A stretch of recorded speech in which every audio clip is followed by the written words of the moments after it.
styles and colors. From pants to shirts to belts and boots for guys and gals, the perfect Easter outfit is waiting for you. So this Easter, dress up the whole family by shopping that boot store. Open Tuesday through Thursday, 9 till 5. Friday and Saturday, 9 till 5:30. Next to Bill Burr Kia 15th Street, Panama City. That boot store where God is good all the time. When you bring your vehicle to Panama City Toyota for repairs or maintenance, you'll get the warmest welcome around. That's because we see service differently. It's not only an expert team that can help with everything, from simple adjustments to a new set of tires. It's also a team that values your time, so we make your experience as quick and comfortable as possible. Because we're committed to service that goes beyond. Only at Panama City Toyota. Mid-South Lumber, where they treat you like family.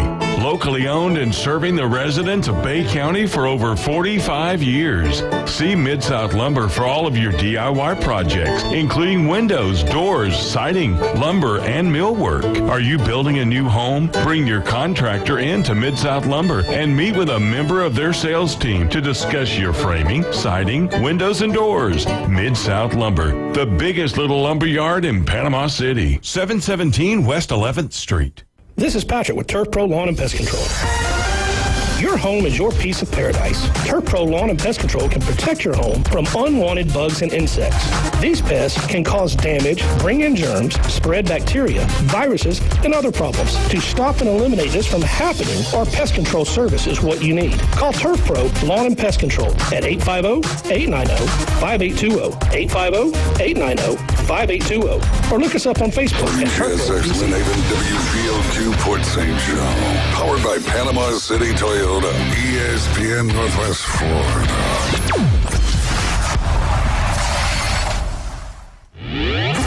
Broadcasting from the CBC Construction Studios. Get ready. The Afternoon Underdogs are on the air. Live and local. Weekdays from 4 till 6. This thing is going to be a financial and cultural disaster. The Afternoon Underdogs. Whopper, whopper, whopper, whopper. The Afternoon Underdogs are on the air. ESPN Northwest Florida. Keep making noise! Keep making noise!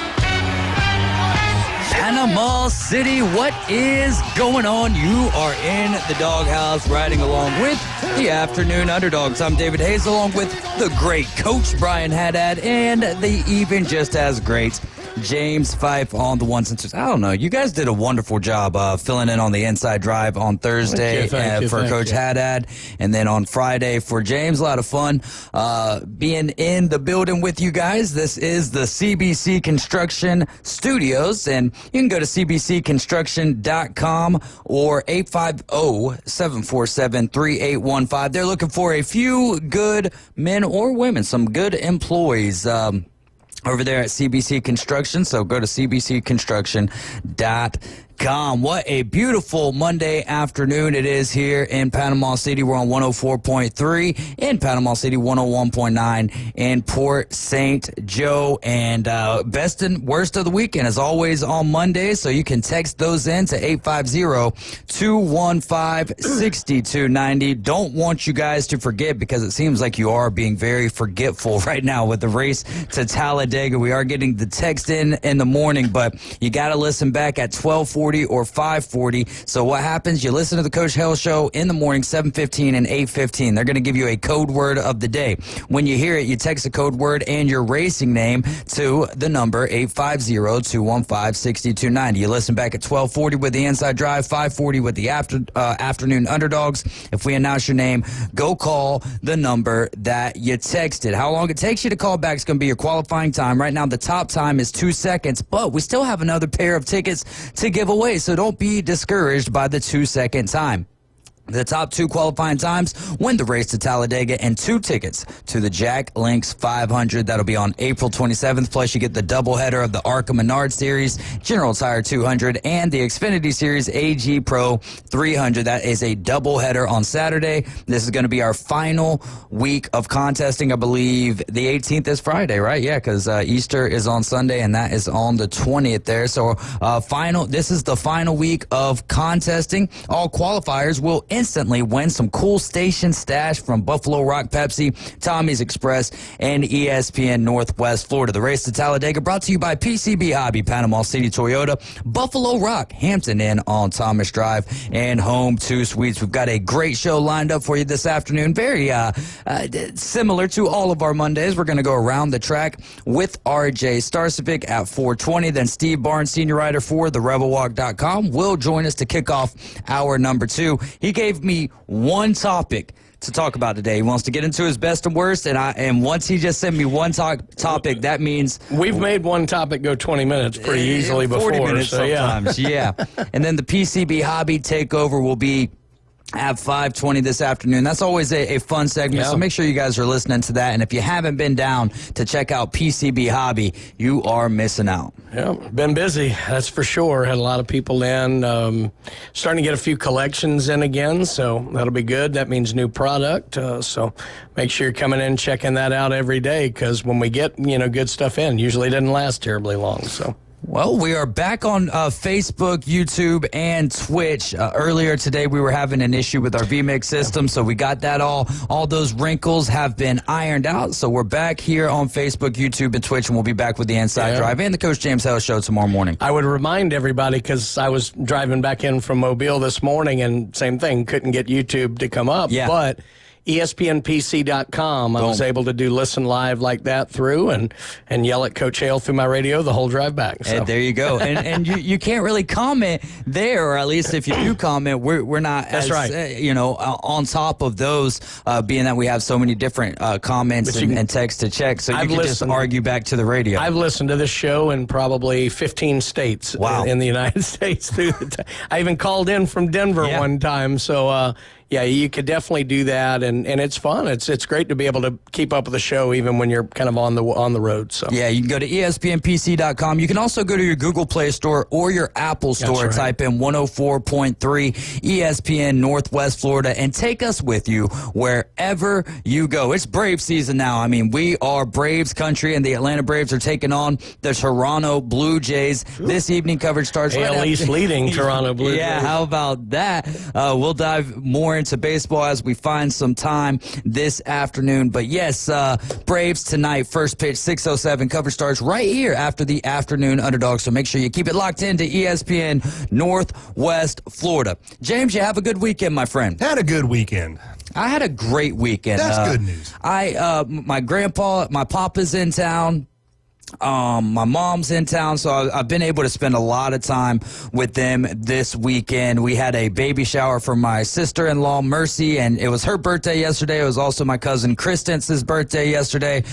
So we had a good baby shower, or baby luncheon, I guess. It was one of those things where all genders were allowed. It wasn't just for the girls. But yeah, I had a great time. A lot of time spent with my mom and my papa, and then also my favorite aunts, Ann and Susan, and spending some time hearing those stories. They had pictures out yesterday going through the Polaroids, if you will, but this is before even Polaroids. I'm talking about there would be some pictures they would bring out, and everyone that's sitting here that knows about these pictures are 80 and above, and they're like, I don't remember who that is. You know what I mean? There's These are the cameras you had to wind each time. Yeah, I remember those. So and they're big Florida State fans. Susan and Ann are. So it's a lot of fun to kind of talk with them about football. They had some strong, maybe not strong opinions, but they had opinions on the transfer portal and name, image, and likeness. And so we were able to actually have some conversations about that yesterday. And I'm sure we're going to be talking about name, image, likeness, and the transfer portal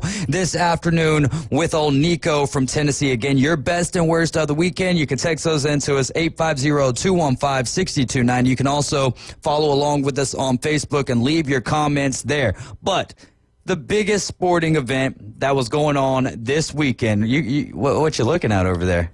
That looks like the Blue Jays have cotton candy fries. Oh, the cotton candy fries. Oh yeah. My God! I wonder how that would be. I can't decide if those are great or horrendous. I love sweet and salty type stuff, but I don't think that the cotton candy. I mean, wouldn't the cotton candy just kind of melt on the hot fries? And if the fries are hot, then are you deep frying the cotton candy? No, it looks just like it's just kind of on the top, and then there's like a. I don't know what the drizzle is. If that's like a cheese or a.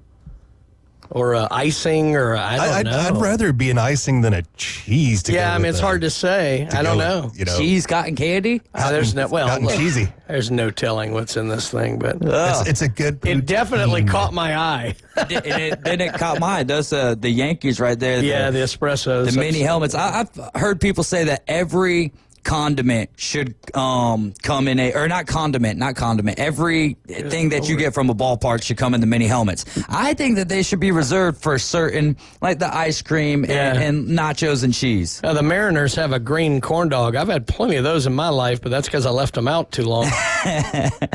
Lots of s'mores quesadilla in Philly. That actually sounds really good. That does sound good. And I'm not even a huge sweets person myself. The popcorn bat, those are cool.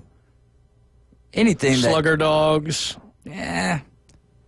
I do love items that just have, there we go. A little bit of everything. Big old hot dog there. That's a real Chavez slugger. Ravine. There we go. Yeah, I wonder, how much do you think that is? Oh, $1,000. $30 for a daggum hot dog. 850-215-6290. Pretty cool menu items this year, but cotton candy fries, I don't know yet. Does that take the cake or the cotton candy? It certainly piqued my interest. I just don't know which way. I don't think that I would be ordering that. Coach Brian Haddad, how was your weekend? I was good, actually.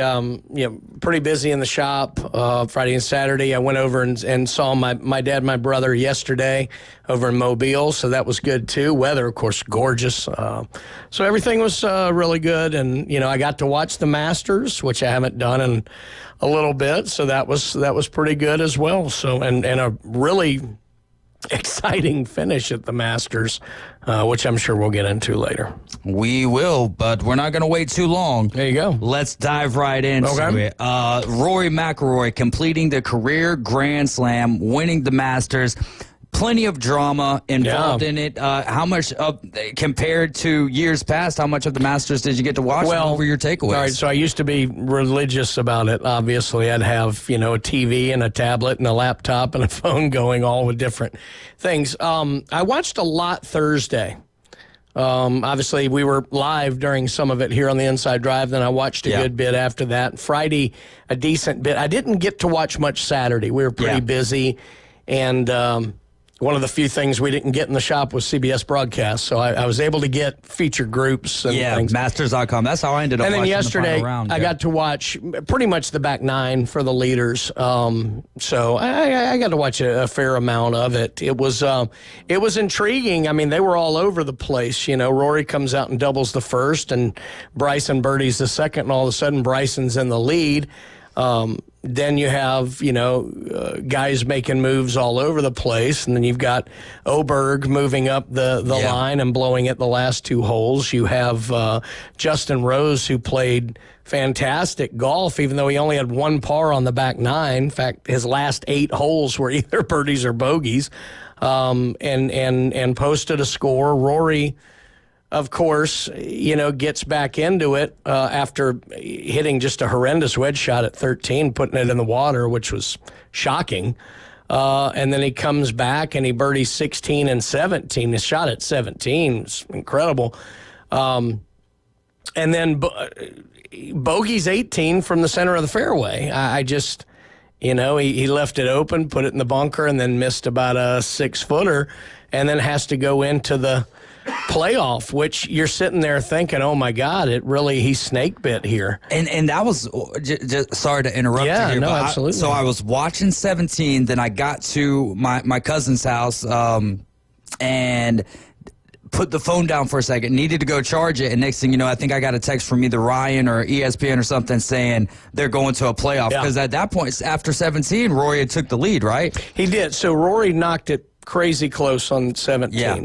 And put it in. So he takes a one-shot lead. He blisters a drive right down the middle. Now, he had kind of a hanging lie a little bit with where he was, but he had a good yardage. And, you never want to go left on 18 with where that pin is. So he just left it outright and put it in the bunker. Now, he didn't have a terribly difficult sand shot, and he didn't hit a bad one. He left it about 6 feet above the hole. And honestly, every time I've seen that putt missed, it's missed to the high side, to the right side. And Bryson had to putt first. And Bryson missed it high, barreled it through. And I honestly think Rory saw that and played it straight in, and it just moved left. Yeah, it shocked me that it moved left because no one misses that putt low, and it just from where he was. So he missed a 6-footer. They go back and play 18 again. Rose goes off first, hits one perfect. Rory comes out, hits it almost the exact same spot. I think he said he was 2 yards closer, but he had a flatter lie. Rose threw a really good approach in there, and then Rory sucked it back to about 3 feet. I mean, he crushed it. Rose had a makeable putt that he just barely missed, and fortunately, Rory, for him, made it. It was a really cool scene. I do think it's good that it happened now and not 2 years ago, because Rory had really kind of stepped in it with a lot of fans during the whole split. I think he's done a lot of work to repair his image, and as such, he's become a fan favorite again. I think one of his ways of repairing that was just kind of shutting his mouth, like basically just treating everyone like they're Bryson DeChambeau. That's right, and he very much. I mean, I think he still has his feelings, but no, he very much got out of the game of just talking about everything. Right, and which I mean, he was in such a pickle, such a predicament. I think people were egging him on to be the voice face of the PGA, and I don't think he was ever really comfortable with it. But so anyway, and look, I mean, who can forget 2011? Now, granted, he did come back and win the very next major, but that was a pretty nasty collapse there on the back, and you could tell he was thinking about it on that 6-foot putt on the 18th, and when he missed it, it was just like, oh my God, it's in his head now. Yeah, like if I had my Hard Rock app open, I wouldn't have bet on him on the playoff, because that is a hard thing to overcome, especially when you bogey the final hole. I think Rory would have had. I think it would have been a more jubilant reaction had he won in regulation. I think the emotion really came out after he sunk the putt on the playoff, because I think he thought he lost it. I really do. And I think it's that like, here we go again. Yeah, and I think that changed the celebration, really, or just the reaction, because, I mean, when he made it, you could just see 1,000 pounds come off of him, and he collapsed, and he was emotional immediately. So it was a really good win for him. I mean, I didn't like some of the things Rory did during the split, but I'm still a fan. And, it's first European ever to win the career slam or get the career slam. Out of only 6 people have ever done this. The other 5 who've done it, the longest it took them to get the last major was 3 tries at that last major. Yeah. This was 11 for Rory. Yeah. So he's had to carry this kind of burden longer than anybody else who's actually achieved it. Arnold Palmer chased it with a PGA forever, and Phil's still chasing it with the U.S. Open. Arnold never got it, though. That's correct. Neither did Phil. Yeah. So you're talking about, you've got Gene Sarazen, if I remember him right. Sarazen, Ben Hogan, Gary Players from South Africa, Jack Nicklaus, and Tiger Woods. So tremendous accomplishment for a really incredibly talented golfer. No doubt, man. And it was a good Sunday. And to have that drama, I think Ryan was talking about it today. I don't remember a Masters that's really had that drama at the end. I mean, really, Scotty Scheffler last year kind of ran away with it, if I'm remembering. Yeah, I mean, there have been plenty with that kind of drama, but it's been a while. Yeah, and look, you have to feel. And the drama that was so fitting. It's one thing if that's not Rory McIlroy. If that's Justin Rose and Bryson DeChambeau, I don't think that we're talking about it as it's still dramatic, it's still huge, but because Rory's been in this position so many times, that's what's eye-popping about it. If it would have been a playoff with DeChambeau and McIlroy, it would have been way more poignant because of what happened at the U.S. Open and just live PGA, everything. The fact that it was Justin Rose actually was hard, because Justin Rose has been second at the Masters twice. The last prior to this? Okay. The last 2 playoffs, he's the one who finished runner-up, because the last playoff before this was 17 to Sergio Garcia. He finished second at the British Open, which was the last major contested last year. I believe he has led more rounds at Augusta, having not won the tournament, than anybody in history. And I mean, he's a tremendous golfer. He's won one major. I think it was the 2013 U.S. Open. And so I hated that it was Rose who lost. Yeah. Because he's another one who deserves one just for all the years he's been close. And, so it would have been easier if it had been like an Oberg or somebody like that who was just kind of newer to the scene, even though Oberg was runner-up last year. It had been easier to really get behind Rory. I thought it was hard that it was Rose who had to end up losing. It would have been awesome if the whole day it would have been Bryson. I mean, Bryson DeChambeau kind of fought back into contention, but had that been the playoff and it's Liv versus PGA, it's two guys who don't like each other, that would have definitely provided a bit of a bigger spark there. But still a great tournament, and just... Wow, congratulations to Rory McIlroy getting really the career Grand Slam, and now we'll see how many, can he be the first golfer to ever sweep and have the single season Grand Slam? You think that would happen? Well, Not I mean, a here's chance? the thing. It would be that much more impressive because he also won the Players. Yeah. So, I mean, that'd be really the fifth major they've always called it. Yeah. So right now he won the Players and the Masters. Do I think so? No. No, absolutely not. Because it's never happened. But, I mean, the only person who's ever won 4 in a row was Tiger. Mm-hmm. But obviously not in the same calendar year. Off the top of my head, I don't know all the courses they're going to this year, but no, you wouldn't think so. Plus, there is a bit of a hangover that comes from winning these that does affect you. I mean, it breaks you out of your routine, and sometimes you're not as sharp when you've broken through. So we'll have to see, but he's certainly playing as good a golf as anybody in the world. So the PGA Championship's going to be at Quail Hollow Club, the U.S. Open at Oakmont Country Club. Oakmont, he could play pretty well at Oakmont. It's not as long a course. It's a little tighter, but he could play well at Oakmont. And then the Open is at Royal Portrush in Northern Ireland. He's all over that. Yeah. He's probably played Portrush more than anybody who'll be in that tournament. So if he gets to the end and blows it at Portrush, he may never live that down in Ireland. So. I want to see Conor McGregor. Have Rory whenever he's walking up to the tee for the first time in the tournament. Conor McGregor comes out there with him. Well, how cool is that though? I forget the guy's name. Maybe his caddy Harry, I believe, is it Harry? I think that's right. I don't know. But that's a pretty cool story. Best friends, they were best men in each other's wedding, and to be able to share that moment, and then the moment that he had just with his speech in general, but also kind of shouting out, talking to his daughter, and just the inspirational message that he gave. No, absolutely. And there was kind of a funny joke going on there, after Rory missed the putt on the 72nd, and he's walking off the green and he sees his daughter Poppy there. And of course, they're talking about the putt that she made in the par 3, and they were like, I bet he wishes she had putted this one, for him and all like that. But no, I mean, it's always neat to see that, and the way that the cameras follow that long walk that they take every year, and they get to see the family and all the friends and the other golfers and the past champions. And Justin Rose's wife actually came up and had a nice hug with him, and that was nice. But the best part of all that, and they got it perfect for television, was you could tell like it was taking a while.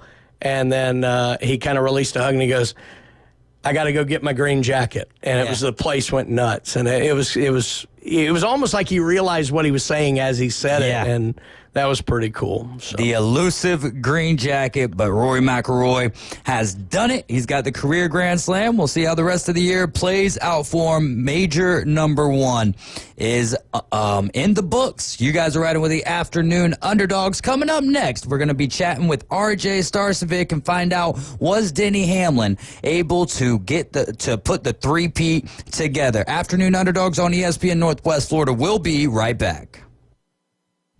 It's the PCB Hobby Takeover with Todd. Mondays at 5:20 on ESPN Northwest Florida. That is a very high-end card and very rare. Todd talks about coins, trading cards, collectibles, and the amazing stories behind them. It was the first one that's ever come through my door. Plus, we'll be taking your calls and questions at 850-215-6290. The PCB Hobby Takeover. A platform for you to do your hobby. Mondays at 5:20 on the Sports Talk Monster. ESPN Northwest Florida. Good afternoon. This is Joanna with your weather forecast from ESPN Northwest Florida on this Monday. Sunny the rest of the day with a wind around 10 miles per hour out of the southwest and 74. Tonight, look for a gentle breeze and mostly clear skies with a temperature near 68. Tomorrow, a high around 76 and mostly sunshine with a wind 10 to 15 miles per hour. Wednesday, very warm with a high of 73 and sunshine. This weather forecast is brought to you by Earthworks of Northwest Florida. Thank you for listening to ESPN Northwest Florida. Rely on it. CBC Construction is looking for a few good men. At CBC Construction, our greatest strength lies within our talented team. Join us and be a part of a dynamic company that values its people. We offer a tremendous opportunity to create a future for your family and the Florida Panhandle. CBC Construction is now hiring. Call us at 850-740-3815 or visit cbcconstruction.com to learn more. CBC Construction, be part of a winning team. That boot store invites you to think outside the box this Easter by going Western for your Easter outfit. From the smallest to the largest and famous name brands, sizes, styles, and colors. From pants to shirts to belts and boots for guys and gals, the perfect Easter outfit is waiting for you. So this Easter, dress up the whole family by shopping that boot store. Open Tuesday through Thursday, 9 till 5. Friday and Saturday, 9 till 5:30. Next to Bill Burr Kia 15th Street, Panama City. That boot store where God is good all the time. Broadcasting from the CBC Construction Studios. ESPN Northwest Florida. He entered a kids' 1 mile fun run and came in 9th. David Hayes is part of the Afternoon Underdogs. Weekdays 4 to 6 on ESPN Northwest Florida and the ESPN Northwest Florida app.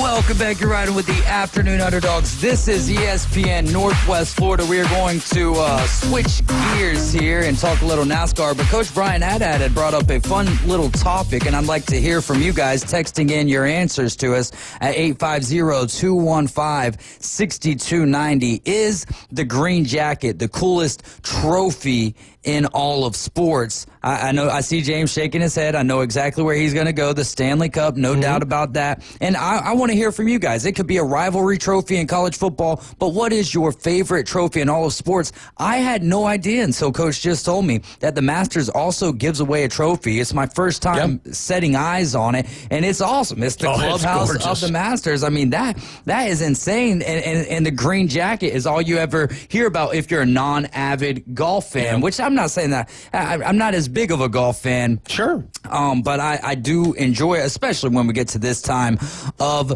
the year. Don't forget to keep it locked in here to ESPN Northwest Florida. Anytime we have active weather, turn to Joanna. Rely on her and ESPN Northwest Florida for up-to-the-minute weather. For the most reliable weather, 104.3 and 101.9 in Port St. Joe, or you can listen on the ESPN Northwest Florida app, available on iPhones and Android. Brought to you by Mid-South Lumber, Ellis Agency Insurance, and Earthworks of Northwest Florida. RJ Starcevic, we're going to go around the track with RJ. RJ, my friend, how are you doing down there in sunny Tampa? Doing good. Definitely sunny today. Another sunny day for a Rays ball game tonight. Going to have some more fun. But yes, very sunny down here. How are you guys up there? Oh, doing well, man. Were you able to go Were you able to go to any Rays games this weekend? Did you see them take on the Braves? I was not. I was unable to go see the Rays and the Braves. I was almost able to on Saturday, but usually NASCAR lodges up my weekends pretty good. Yeah. So was unable to see the Rays and Braves. They had some good games this weekend too. So wish I could have gotten to see one, but we'll take the Red Sox tonight. How are you liking the ball field there at Steinbrenner and just it being the Rays field and you living there in Tampa? You know that it's a Yankees facility. As a Tampa resident, I mean, it is so nice, so convenient to just be able to basically feel like I'm driving down the road to go to a Rays game compared to driving across the bridge to St. Pete, right, to go to the game and all the traffic that's entailed with that. It's really been easy in, easy out at Steinbrenner so far, and it's just a nice, low-key kind of vibe, good ballpark vibe. I enjoy outdoor baseball games sometimes. Obviously, it gets hot in the summer, so, you know, we do enjoy the air conditioning for that. But I've enjoyed it so far. I think tonight the night games are certainly pretty cool. It looks so interesting on TV because there's so much less lighting. But at the stadium, it just feels like any other ball game. And hopefully we're good enough to make the playoffs to see what that atmosphere will look like, but we'll see. It is that is going to be interesting to see how that atmosphere would be in the event that the Rays can make the playoffs out of the tough division of the American League East. RJ, let's dive into Bristol. Give us your best and worst from the race. I would say the best, in my opinion, would be, Kyle Larson being able to go 2 for 2 for Hendrick Motorsports and Xfinity and Cup Series, especially with the tragedy of John Edwards last week for that organization and for the sport in general. For them to go out and put out a dominating performance like that was awesome. A great feel-good story coming out of the weekend. And then my worst on the flip side would just be the overall racing that we saw on Sunday. I mean, we talk about it all the time, what our short tracks are with this next-gen car and where we need to improve, and certainly those areas to improve are very, very visible after this weekend's race at Bristol. Wasn't the greatest product we got to watch on Sunday. RJ, this is Brian. Before we get into my buddy Joey much later here, I saw a stat that went out on Twitter that Darlington and Bristol marked the first time that the Cup Series has had back-to-back races with 4 or fewer lead changes since 1977. You were just kind of mentioning it, with the next-gen car and this, that, or the other. Do you think it's just kind of an anomaly these last 2 weekends, or do you think this is something of real concern to NASCAR? I think it's a little both, because when I look at lead changes, I mean, I feel like you can look at all sorts of races in the past, and it's a racing thing where somebody can just go out there and dominate a race. Mm-hmm. I'm more so, I really want to look into what the number is. How many total green flag passes did we have? How many passes were there throughout the field? Because in my opinion, there weren't too many that I could see that were going on throughout the field at Bristol, compared to, okay, somebody may have dominated a race and led all these laps, but the battle for 5th through 10th or even 10th through 15th was just a heater. So I think that number is certainly, I feel like could happen at any era, could happen with any car. Somebody can go out there and dominate a race. That's NASCAR. But that number where you look it through the field and say, oh, there wasn't really much green flag passes, that's the one that we certainly need to be concerned about, because we know the last few weeks, right, William Byron's on the top of his game, Kyle Larson's top of his game, Hendrick Motorsports is whooping the field right now, quite frankly. I'm certainly, we'll see what happens when we go back to, next track's Talladega, so that won't really matter. But, we'll see how we do the rest of the season. But I'm certainly looking at that total green flag passing number. There you go. Kyle Larson led 411 of those 500 laps, sweeping both the stages. What contributed to the dominance there, and how did his team's strategy play a role? I think we are just getting, as we go on with the years in the next-gen car, every team is getting better. All the teams are learning. They're getting closer together, which is why we see such parity, which is why we see such teams like Spire Motorsports be able to run well. But it also allows our top organizations to stretch themselves out a little bit, as we've seen over the years when Joe Gibbs Racing really hit a hot streak in the Gen 6 car, and Hendrick Motorsports seemed to struggle back then. Hendrick Motorsports is the top team in the sport right now by a far margin. They were at the beginning of the year, and I would argue to say they probably were last year as well, but they continue to show that they have just stretched themselves out from the field immensely, and they also have some of the best drivers in the sport, with Kyle Larson, obviously, and William Byron, and you can put Chase Elliott in that conversation, and Alex Bowman, decides to run well as well. So I think they're just separating themselves hugely in the competition department. They got the most employees. They got the best campus over. It's not just called a shop over there. I've been there. It's a campus. Because some NASCAR shops, you got one little building, but Hendrick, you have people driving around in golf carts wondering what building they're going to be working at that day. So it's a lot of time goes into it, but they're the best team in the sport right now. You're listening to ESPN Northwest Florida. We're on the line with RJ Starcevic. He is the creator of the page Motor Stardom. You can go give him a follow on Instagram. RJ, what role does tire management play over there at Bristol compared to some of the other tracks? It usually plays a big role, but it didn't play much on Sunday. We thought that there was going to be a lot more tire wear than there was, because a year ago, back at that race that Denny Hamlin won last year, was one of the craziest races we had ever seen. I mean, tires were just falling off like 30, 40 laps into a run. Drivers were just limping around the racetrack, where it made some crazy visuals where drivers on like fresh tires were just zooming by them. Like it was, the highway, and they were just jumping in the left lane, as simple as that. But this year, not much at all. And I think, sometimes a few degrees in track temperature can change that. It was a little bit of a cooler weekend there at Bristol, and I think that's one thing that has effect on it. But, it just wasn't the tire wear that we were expecting. The drivers, the most interesting part of the race was the first 30 laps when the drivers didn't know. Everybody was just taking it really cautiously, seeing what would happen. And then they were like, well, my tires aren't really fading that much. And then it was just game on from there. So it wasn't much tire conservation as we thought we would have seen for sure. It'll be interesting to see what Goodyear does as we go into the next race down in the fall. My guy Denny Hamlin finishing there in second, was looking to win 3 races in a row. What kind of challenges did he face throughout the race, and how did his performance kind of compare to the last 2 races that he won? Yeah, he is, proven to certainly be one of the top contenders week in and week out, kind of like we talked about last week. And, the biggest challenge he faced in the race was Kyle Larson being in it, because clearly he was the second best car in the race, but nobody could just get to Kyle Larson. So no matter what, the green flag cycles were, nothing was able to come close to what Kyle Larson was able to do. Obviously, the 11 pit crew's been on it this year. We know all around as a team they've been unloading well. Their biggest challenge was just Kyle Larson, unfortunately, at Bristol. But, it speaks volumes to what they are going to be able to do this season. Obviously, winning the last 2 races, coming 1 car short of winning 3 in a row. They are very, very strong right now. And for Denny Hamlin to still, as the years tick on every year in his career, he seems to be only getting better throughout the regular season. I think that's really cool to be able to say that as a driver. Like, I'm getting older, but, hey, I'm getting better. Tell us a little bit about the issue on pit road, the incident with John Hunter Nemechek and his tire hitting Daniel Suarez's cars.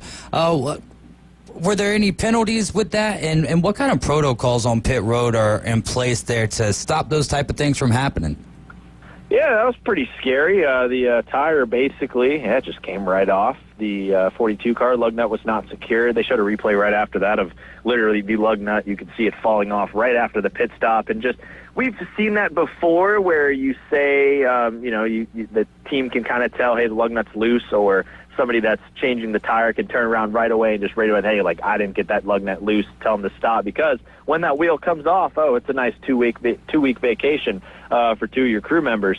And, we don't want that. So, if we recall when we went back to, what was it? It was Vegas, right? I believe what track it was where Bell came down there into Briscoe's pit stall. I don't know if it might have been some other track. But when we were talking about when Bell stopped at the pit stall because they noticed something with the tire right away, it's just amazing communication and the benefit of having, 3 other teammates on the racetrack. Unfortunately, in this case, it was too little too late for the 42. That tire came off, but the reason why they have it is because it creates a very unsafe situation when a big tire is just flying across the racetrack. You don't want it flying over infield walls or over in, catch fences and stuff like that, but we don't want it flying across pit road like it did, slamming into the back of Daniel Suarez's race car. So thankfully, didn't hit anybody because that's a big and heavy tire, and, we don't even want to think about what kind of damage it could have done to somebody if it did come in contact with him. So thankfully, everything was safe, but yes, unfortunate, that will be a little vacation for some people on the 42 car. Toyota right now leading the Manufacturers' Championship by just a small margin over Chevrolet. How do you think this will influence team strategies in upcoming races? Yeah, the Manufacturers' Championship's big, and, teams are all fighting for things like that, like the Owners' Championship and the Manufacturers' Championship. It's all money. They want some big purse money to end the year, and I think it affects certainly how you run as a organization, as a manufacturer. We're coming up on a race, not this weekend. We get a Sunday off for Easter, the only off weekend of the year. But next Sunday, we go to Talladega for the Cup Series, where we know that's huge for manufacturer strategies. We know it's bigger when we get to the playoffs for Talladega, but still, it's more than ever. Every single year, each manufacturer is told, you got to work with your people, or else we're not going to be too happy. So it's going to be a big Toyota versus Chevrolet versus, Ford game as we get into Talladega in a few weeks and, of course, throughout the rest of the season. All right, let's get to my favorite questions of the week. Driver with the low expectations going into the race who ended up with an impressive finish. Hey, got to give this one to Ty Gibbs. He finishes in the third position, which is incredible after the year they've had. Absolutely terrible. We've dogged on him for the end of last year and the beginning of this year. He goes out there. It runs a really consistent race. Wasn't a fluke, obviously, because of the lack of cautions. To be up there, you had to have some sort of speed. Ty Gibbs gets a third-place finish. Just something to build on after what's been a horrid start to 2025. And on the flip side, driver with high expectations that ended up with a disappointing finish. Yeah, well, Coach, I love this one. Joey Logano. Hey! Didn't expect that one. I expected them to be a little bit faster. Their short track programs usually a little bit better, but honestly, 24th is. They might even be happy with that because they were back in the upper 30s. Early part of the day, they were getting lapped. They did get lapped, obviously, and so it just was a very, very rough day for the 22 of Joey Logano. Hasn't been the greatest season, but didn't expect that bad a performance at Bristol, a track where he's been very good at in the past. So with us not having a race next week, we will not dive into your top three until we get to next Monday, and then we'll preview what's going to be going on at Talladega. Maybe we'll talk some historical NASCAR with RJ as we get ready for Talladega. And don't forget, the race to Talladega coming up here, 5:40 this afternoon. If you hear your name, give us a call, and if you really all you got to do right now is call in, and doesn't matter what the time is, you're going to be in position to win 2 tickets to the Talladega 500. But RJ, we still can go through your power rankings, so give us your top 5 drivers in the world of NASCAR right now.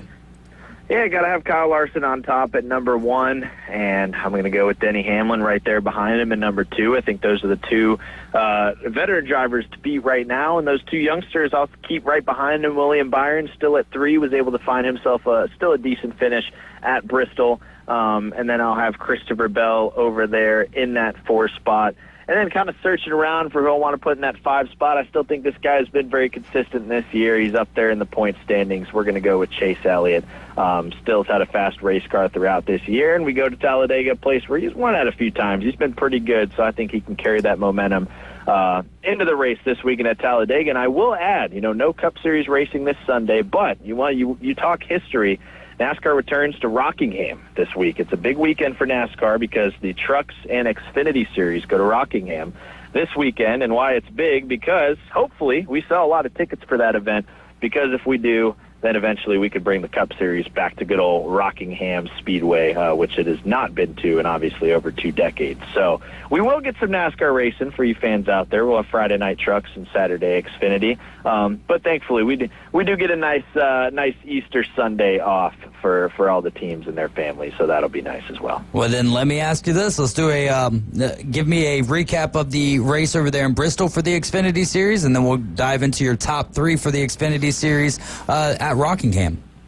Well, the recap of the Xfinity Series is honestly almost the same as the Cup Series. Almost went the same way. We had a few cautions at the beginning, and then it's Kyle Larson right after that. Kyle Larson absolutely stomped on the field at Bristol, where he came 1 race short of the sweep again because he only finished second in the Truck Series race. But he's able to pick up the win in the Xfinity Series. Justin Allgaier gave him a fight, but ultimately just wasn't enough. And then Carson Kvapil was able to finish second as well in that final run. But Kyle Larson goes out there, dominates the field, 2 for 2 for Hendrick Motorsports for the weekend. Big feat for him and that team. Was Kyle Larson's last race of the Xfinity Series year. He only got 2 races this year, so I'm sure he was happy to pick up a victory there. But yeah, Kyle Larson dominating in Bristol was the story of Saturday and Sunday. And your top 3 for this Sunday or for this Saturday at Rockingham? Yeah, big vibes this Saturday at Rockingham. I'm gonna go. We haven't been to this track. Don't really have a notebook to go back on. But Casey Kane, if you've heard that name, Kane's back racing this weekend. He's going to be running at Rockingham. He famously won years ago. I say years ago, back last time we raced there over 2 decades ago. He was a winner at Rockingham, so he comes back. He's running for Richard Childress this weekend. So I'll put him in my 3. I'll put in Justin Allgaier there. He's been super consistent at Rockingham. And then let's go with Carson Kvapil. He finished second at Bristol. he is very fast lately, and I think a track like Rockingham kind of fits right into a guy like his wheelhouse. So it's going to be a lot of fun. Can't wait. NASCAR's back at Rockingham. I'm excited, and we get a Sunday off, so let's go. Hey, there we go, man. Well, enjoy the Rays game tonight, and we'll chat with you next Monday, my friend. Sounds good. Talk to you guys next week. That is RJ Starcevic. He's on Instagram. The page name is Motor Stardom. He does a great job keeping up with Xfinity Series, Cup Series, and really all things racing, and really some other sports on top of that as well. RJ is fantastic at what he does. You can also read some of his articles. Just go to ESPNPC.com. He drops in his reviews, previews, and all of that good stuff there on ESPNPC.com. You're riding with the Afternoon Underdogs. This is ESPN Northwest Florida trivia coming up next. Only 104.3 ESPN Northwest Florida could bring sports fans like you an app this powerful. The sports content you crave is always on. Live stream us everywhere you go. Now with upgraded programming and live game schedules, you'll always know when the Atlanta Braves and your favorite games are playing. Plus, interact with our local hosts in real time and so much more. The new app for the sports fanatic is available at the Apple Store and Google Play. From 104.3 ESPN Northwest Florida. Good afternoon. This is Joanna with your weather forecast from ESPN Northwest Florida on this Monday. Sunny the rest of the day with a wind around 10 miles per hour out of the southwest and 74. Tonight, look for a gentle breeze and mostly clear skies with a temperature near 68. Tomorrow, a high around 76 and mostly sunshine with a wind 10 to 15 miles per hour. Wednesday, very warm with a high of 73 and sunshine. This weather forecast is brought to you by Earthworks of Northwest Florida. Thank you for listening to ESPN Northwest Florida. Rely on it. This is Patrick with Turf Pro Lawn and Pest Control. Mole cricket season is here. Before these insects can do damage or even destroy your lawn, call Turf Pro Lawn and Pest Control. We will come out to your property to quickly and effectively stop lawn-destroying mole crickets so you don't have to make costly repairs. Look us up on Facebook at Turf Pro PC or call Turf Pro at 850-890-5820. 850-890-5820. Call the blue and yellow trucks where we'll make your lawn green. Tired of flipping through channels and finding nothing good? Introducing Scorpion TV. Over 5,000 live streaming channels. Catch every game of the season with over 100 sports networks, including ESPN, ESPN Plus, the NFL Network, and Red Zone. Even pay-per-view events. Watch 400 local network channels from Panama City and most markets throughout the country. Fox, ABC, CBS, and NBC. It's more than sports. Scorpion TV offers premium movie channels like HBO, Cinemax, Stars, 200 plus entertainment and news networks, or watch thousands of movies on demand, all for just $45 a month when you use the ESPN NW promo code at checkout. Watch on up to 5 devices at the same time. Perfect for sharing with family and friends. Scorpion TV gives you everything you want for less. Cut the cord, not the fun. To score Scorpion TV, go to ESPNPC.com and click on the Scorpion TV logo. Don't forget our promo code ESPN NW. Now, we're live and local inside the CBC Construction Studios. You're riding shotgun with the Afternoon Underdogs. We're going to need some gas money. The Afternoon Underdogs. Fill her up, please. At 104.3 ESPN Northwest Florida.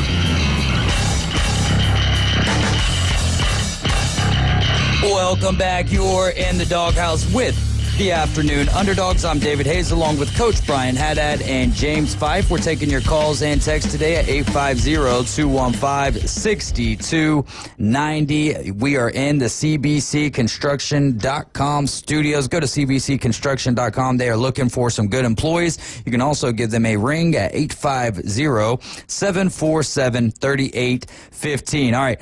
Johnny Yankee Seed asked me this trivia question yesterday afternoon, and it absolutely stumped me. We're in the era now of the designated hitter. Can you think? I mean, when's the last time you heard about a pitcher hitting a home run? I know it's not going to be right because it's too long ago, but it's the one that popped into my mind. The last one I remember. Madison Bumgarner. No, it's because he is 1,000 years old and 1,000 pounds. Bartolo Colon. That was a shock. Big sexy. Yeah, that's the last one I remember, but I'm sure there's been one since then. Yes, there has been one. It was the year before they went to the designated hitter on both sides, and it can't be Ohtani. So what we're looking for, who was the last pitcher to hit a home run, not counting Shohei Ohtani? Do you have a guess?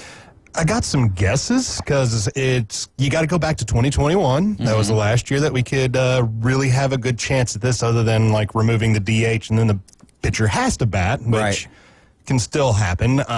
Got a couple guesses, but I do know who was the last pitcher to hit a home run in the World Series. Last pitcher to hit a home run in the World Series.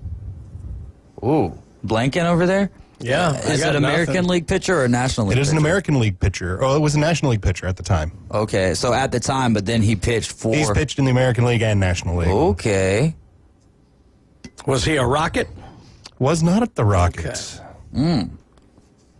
I don't know. That's a good one. I'm blanking now because did he play for the Cardinals? Did not play for the Cardinals. Oof. Caveman Rick might know the answer to this one. Was it a doctor? No, he didn't hit very well. I was thinking Doc Holliday, but no. Nope. So, but he did pitch for the Phillies. For the Phillies. And then he also pitched for the American League. Yeah, he's pitched for a couple of different teams through time. There's no way Jamie Moyer. No, wasn't Jamie Moyer. Schilling in 93. Yeah, how long ago was this? I want to say it was like 2008. Oh, God, who was their staff in 08? It was a really, really they big, beat the important Yankees home that run. year, and I can't. I'm blanking because they won. That's why I'm blanking it out of my memory. They played the Rays. The Rays, yeah. The Rays. They played the Yankees the next year, right? The Yankees beat them. Yeah. Oh, man. I'm blanking. I don't know. I'm trying to remember who that staff was in 08.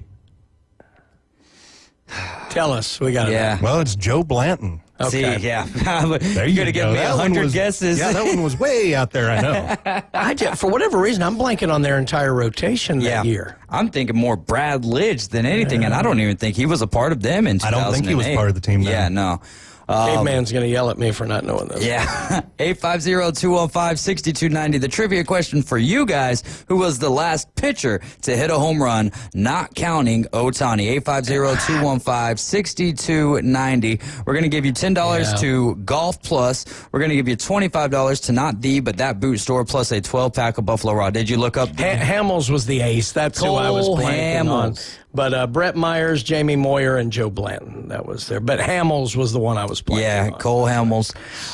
Man, so he even had a little stint with the Atlanta Braves, old Cole Hamels did. Speaking of those Atlanta Braves, they'll be right here on ESPN Northwest Florida. Cover starting at 6 for a 6:07 first pitch between the Braves and the Blue Jays. All right, we were talking a little bit about iconic sports trophies, and we're going to consider the Green Jacket a trophy in this particular case. And you would venture to say, not officially, but venture to say that the Green Jacket is the most. Are we going for most coveted or most iconic? I probably a little of both. Yeah. It's so. I think because it's unique.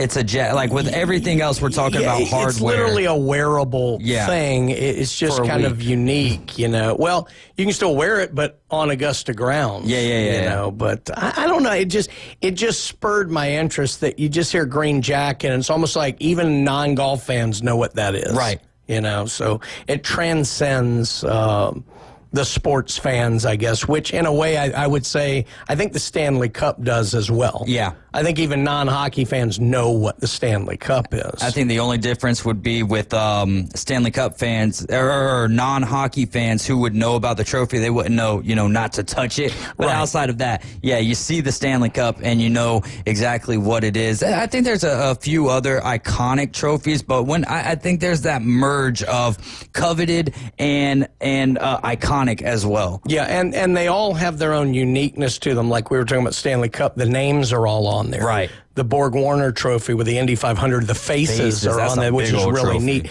And then some of them have their own like traditions, like nobody touches the Stanley Cup unless you win it, kind of thing. You know, obviously some people have done it before, but you know, it's they all have their own kind of lore about them. I would say, like if you're thinking about football, like the Lombardi Trophy it's really cool, but I would almost liken the Super Bowl ring to kind of what the green jacket is. Yes, like, I agree. They all talk about getting that ring, not getting the Lombardi.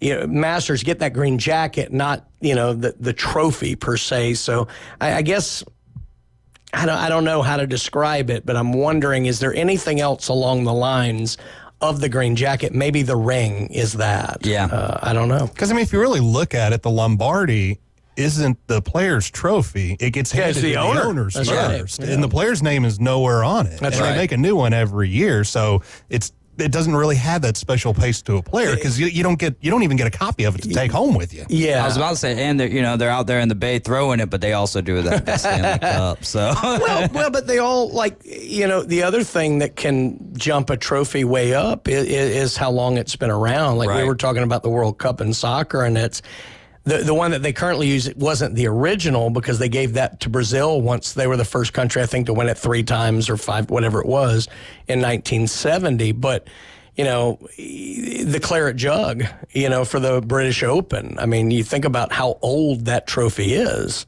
I mean, it's amazing. Here's another one: the roses in the Kentucky Derby compared to the Kentucky Derby trophy. Sure, where the run for the roses. Yeah. I mean, it's all built in. So maybe one of the I guess where this conversation could take us is it's not the actual main thing. Maybe that the award, if you will. Yeah. Yeah. But let's get over the phone line. We've got James. James, you're riding with the Afternoon Underdogs. How are you doing today? I'm doing great. How you doing? Oh, doing phenomenal, man. Who was the last pitcher to hit a home run, and it's not Ohtani? Logan Webb. Logan Webb is 100% correct. Shout out to Johnny Yankee Seed for sending that in. James, have I ever met you before?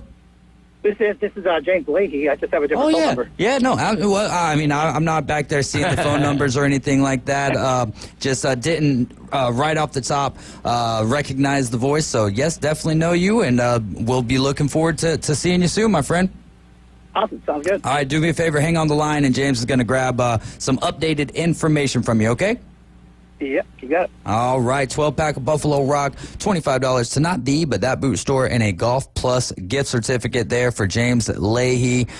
Great stuff there, man, and a fun trivia question as well, because whenever someone asks me a trivia question, I don't want to just straight away go and Google it, and I was trying to think. He gave me the hint of the NL West, and I'm like, Madison Bumgarner, that's and I think one of my initial guesses maybe was Max Fried or something. So I don't know why. Just instantly, I had this picture of Cologne just in one. But I'm thinking more about these trophies. NCAA football had one, and they've moved off of it. I thought that crystal football was so cool.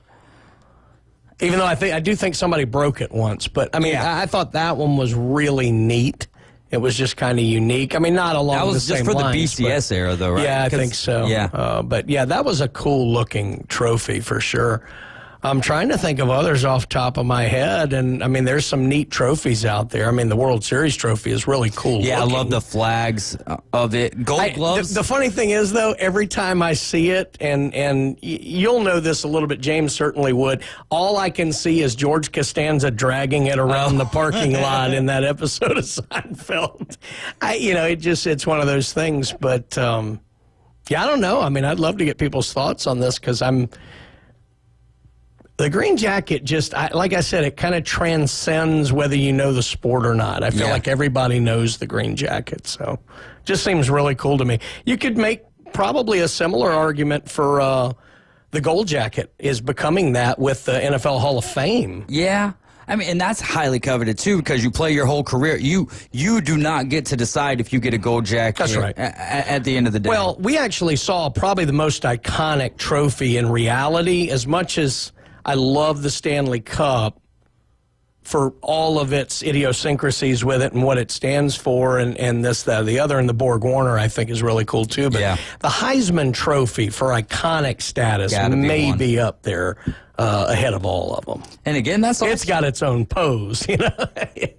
Tim Adams says Green Jacket, in his opinion, definitely the most iconic, but the coolest trophy. Hold on, I'm going to have to pull this up on the computer. But the coolest trophy, he goes on to say, in pro sports has got to be the Stanley Cup. So there is that. I agree with that. With the Heisman Trophy, it's another one where you can play your tail off and you just don't know if you're going to win that award. I would say the Heisman Trophy is a lot more coveted and iconic than the NFL MVP or really any other MVP award. I mean, I get frustrated with it all the time, but it's one of those that I feel like it's another one. People who don't follow college football know what the Heisman Trophy is, you know. So, and that's part of being iconic and coveted as well. But yeah, the Green Jacket. I mean, the fact that the Masters Trophy is so beautiful of the clubhouse, and I'm just finding out about that. That goes to show you how iconic that Green Jacket is. You guys are riding with the Afternoon Underdogs. This is ESPN Northwest Florida. Keep it locked in. Hour number 2, starting it off with Steve Barnes.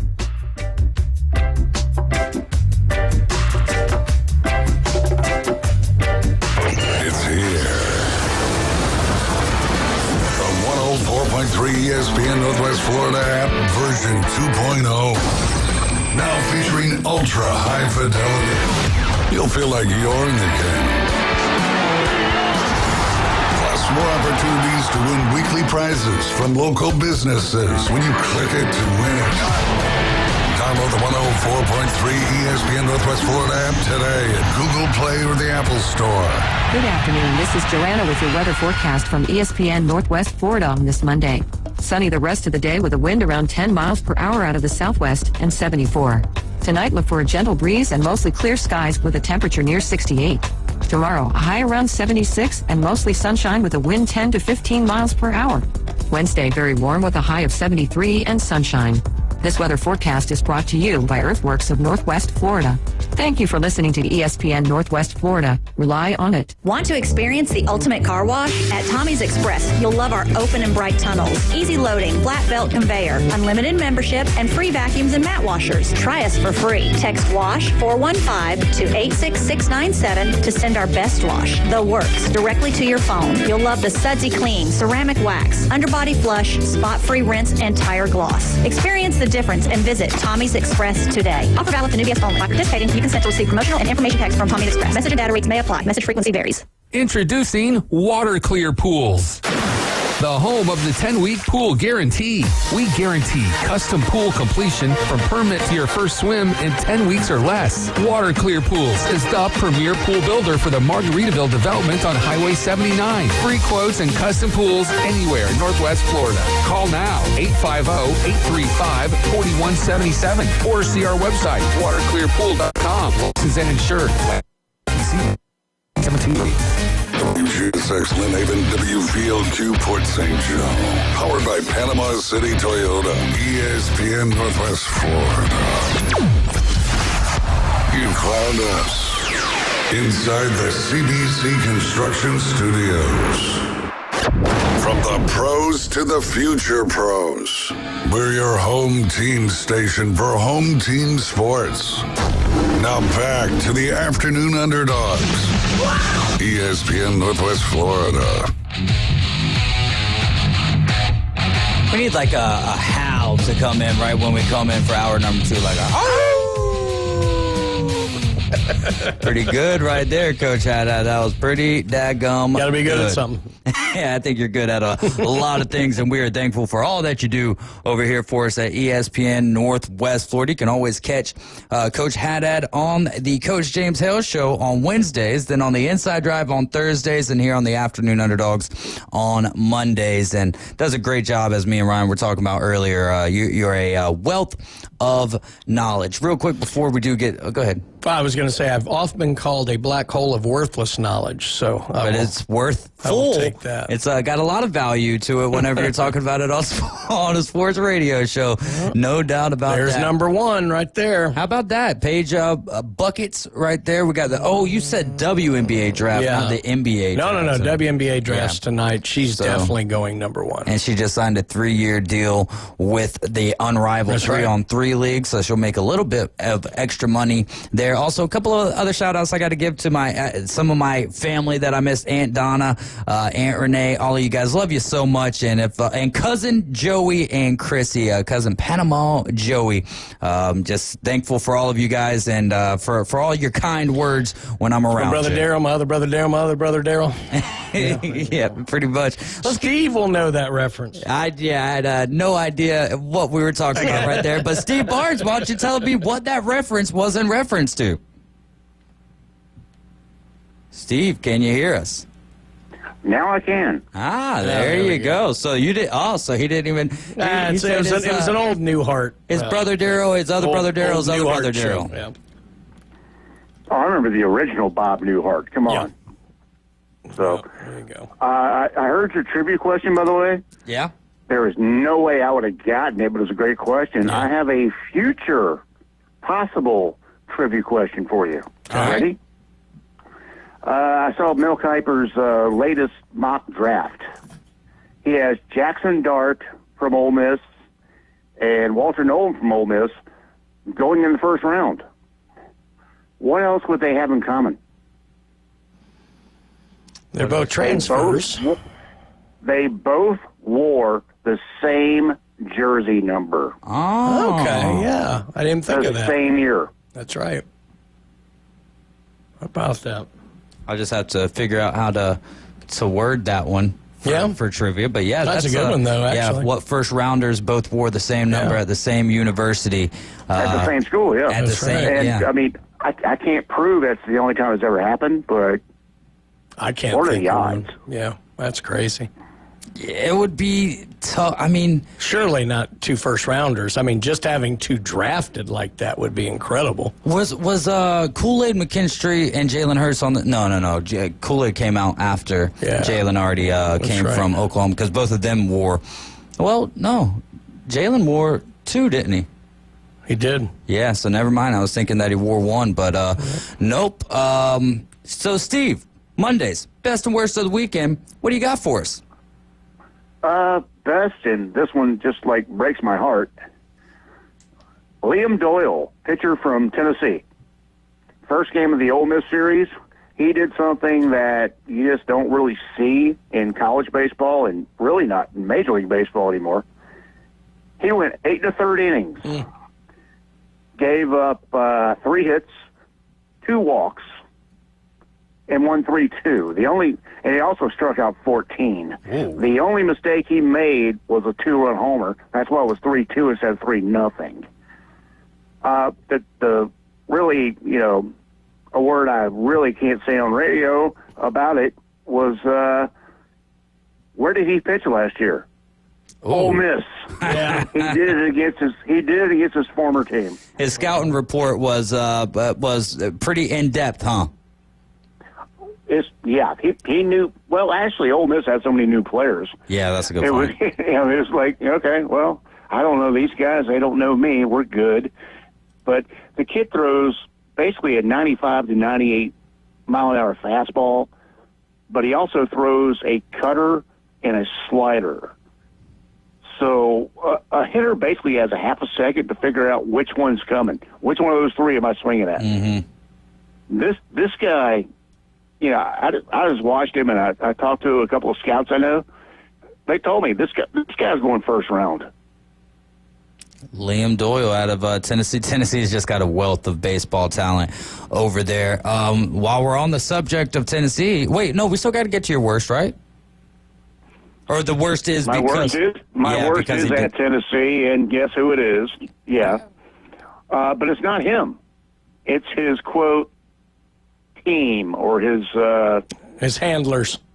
Yeah, that's the worst thing. Yeah, this kid does not realize how much they cost him just by doing this.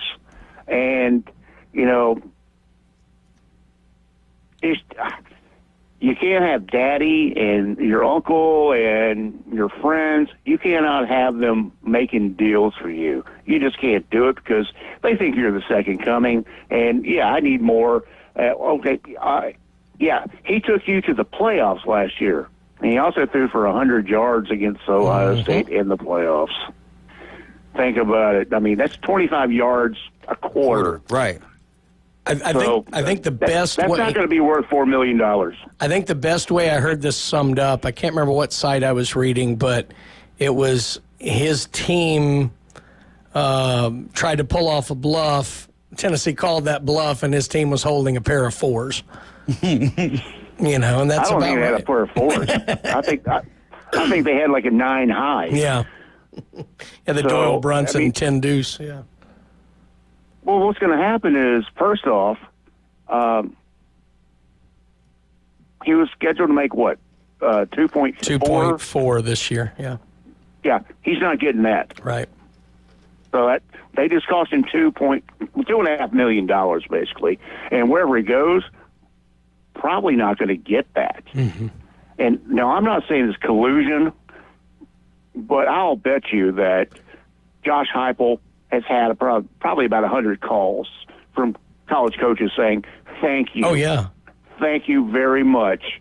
And now anywhere he goes, he goes, well, I want 2.5. No, we can't do that. Sorry. And hats off to Lane Kiffin because he saw this. Whenever they came up with the NIL, he looked at it and said, look, you're not going to pay these kids for their name, image, and likeness. You're going to pay them to play. And that's what it's become. Yep. And here's a prime example. Yeah, this is it is just bad timing, too. We know that the transfer portal opens up, but what makes, if you're already getting the 2.6, or scheduled to get 2.4, 2.6. Why go in? And I get what where our conversation just went, because there's people in his ear saying you're worth $4 million, but you weren't. Like, the reason Tennessee got to, you just brought up 100 yards in the playoff game against Ohio State. The reason Tennessee got to where they got last year was because of a very stingy defense and because of a great run game that Nico was able to kind of hide behind to an extent. And I hate to say this because I don't want anything good Tennessee-wise as a sports fan, right?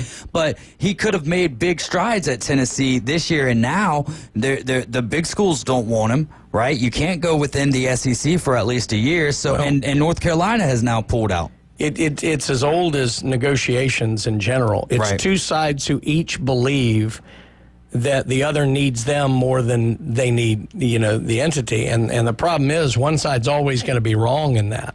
And I guarantee you Nico's crew was like, there's no way Tennessee can get away with not paying me because they're not going to get anybody of any consequence. They've just made the playoffs, so we hold all the cards. And the thing is, Tennessee said, no, that's not the case. And what they've ended up finding out is that Nico at this time, now maybe not so much in January, but at this time needed Tennessee more than they needed him because everybody else, the biggest thing is that not that he isn't wanted by other clubs, they've all made their NIL payments and all this in their quarterback rooms already. Right. That's why nobody's going to give him 2.4. Now, a year from now, he may get $4 million. But he's not going to get anywhere near 2.4 this year because nobody's got it. Well, okay, no one's got it is a good point, too, but you don't... Hey, Steve. Can you hear us?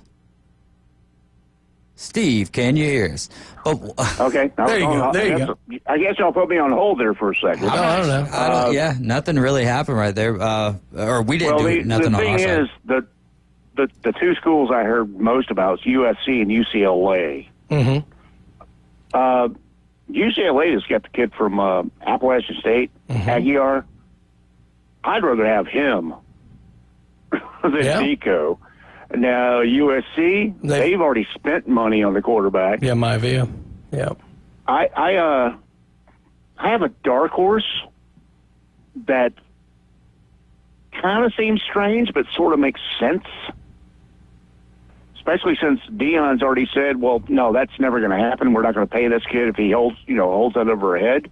How about Colorado? They have the money. They need a quarterback. And I think Dion believes he could turn the kid around. See, I would normally agree with you, but they brought the Salter kid in from Liberty, who was one of the most sought-after ones, and then they just got that big recruit that he's going to sit for a year behind Salter. So normally I'd agree with you. To me, the one spot in racking my brain that might be willing to pay big money because the coach is going to be a little bit desperate this year, and I don't know if Nico wants to go there, Wisconsin is the only place I could think of that might be able to pull something off for this year. I just, I really hate to say it. I mean, the kid might end up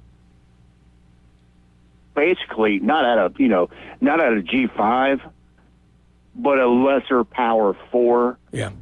And that's going to hurt him as well. And his decision, I talked to a few NFL scouts, and they all said the same thing. It's like, if he's going to quit on his college team, he's going to quit on us. Yeah. Right. So that's a big mark against him.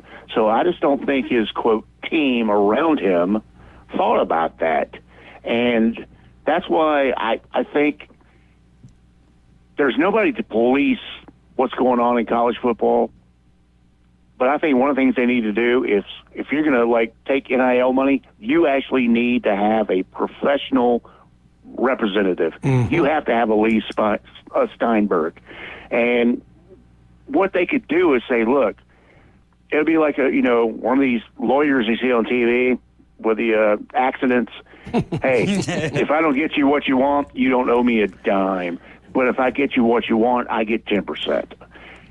Let it go that way, because they actually have their bottom line in mind. It's like, I have to do a good job. Mom and dad and uncle and, cousin from, high school say, well, what can I get from this guy right now?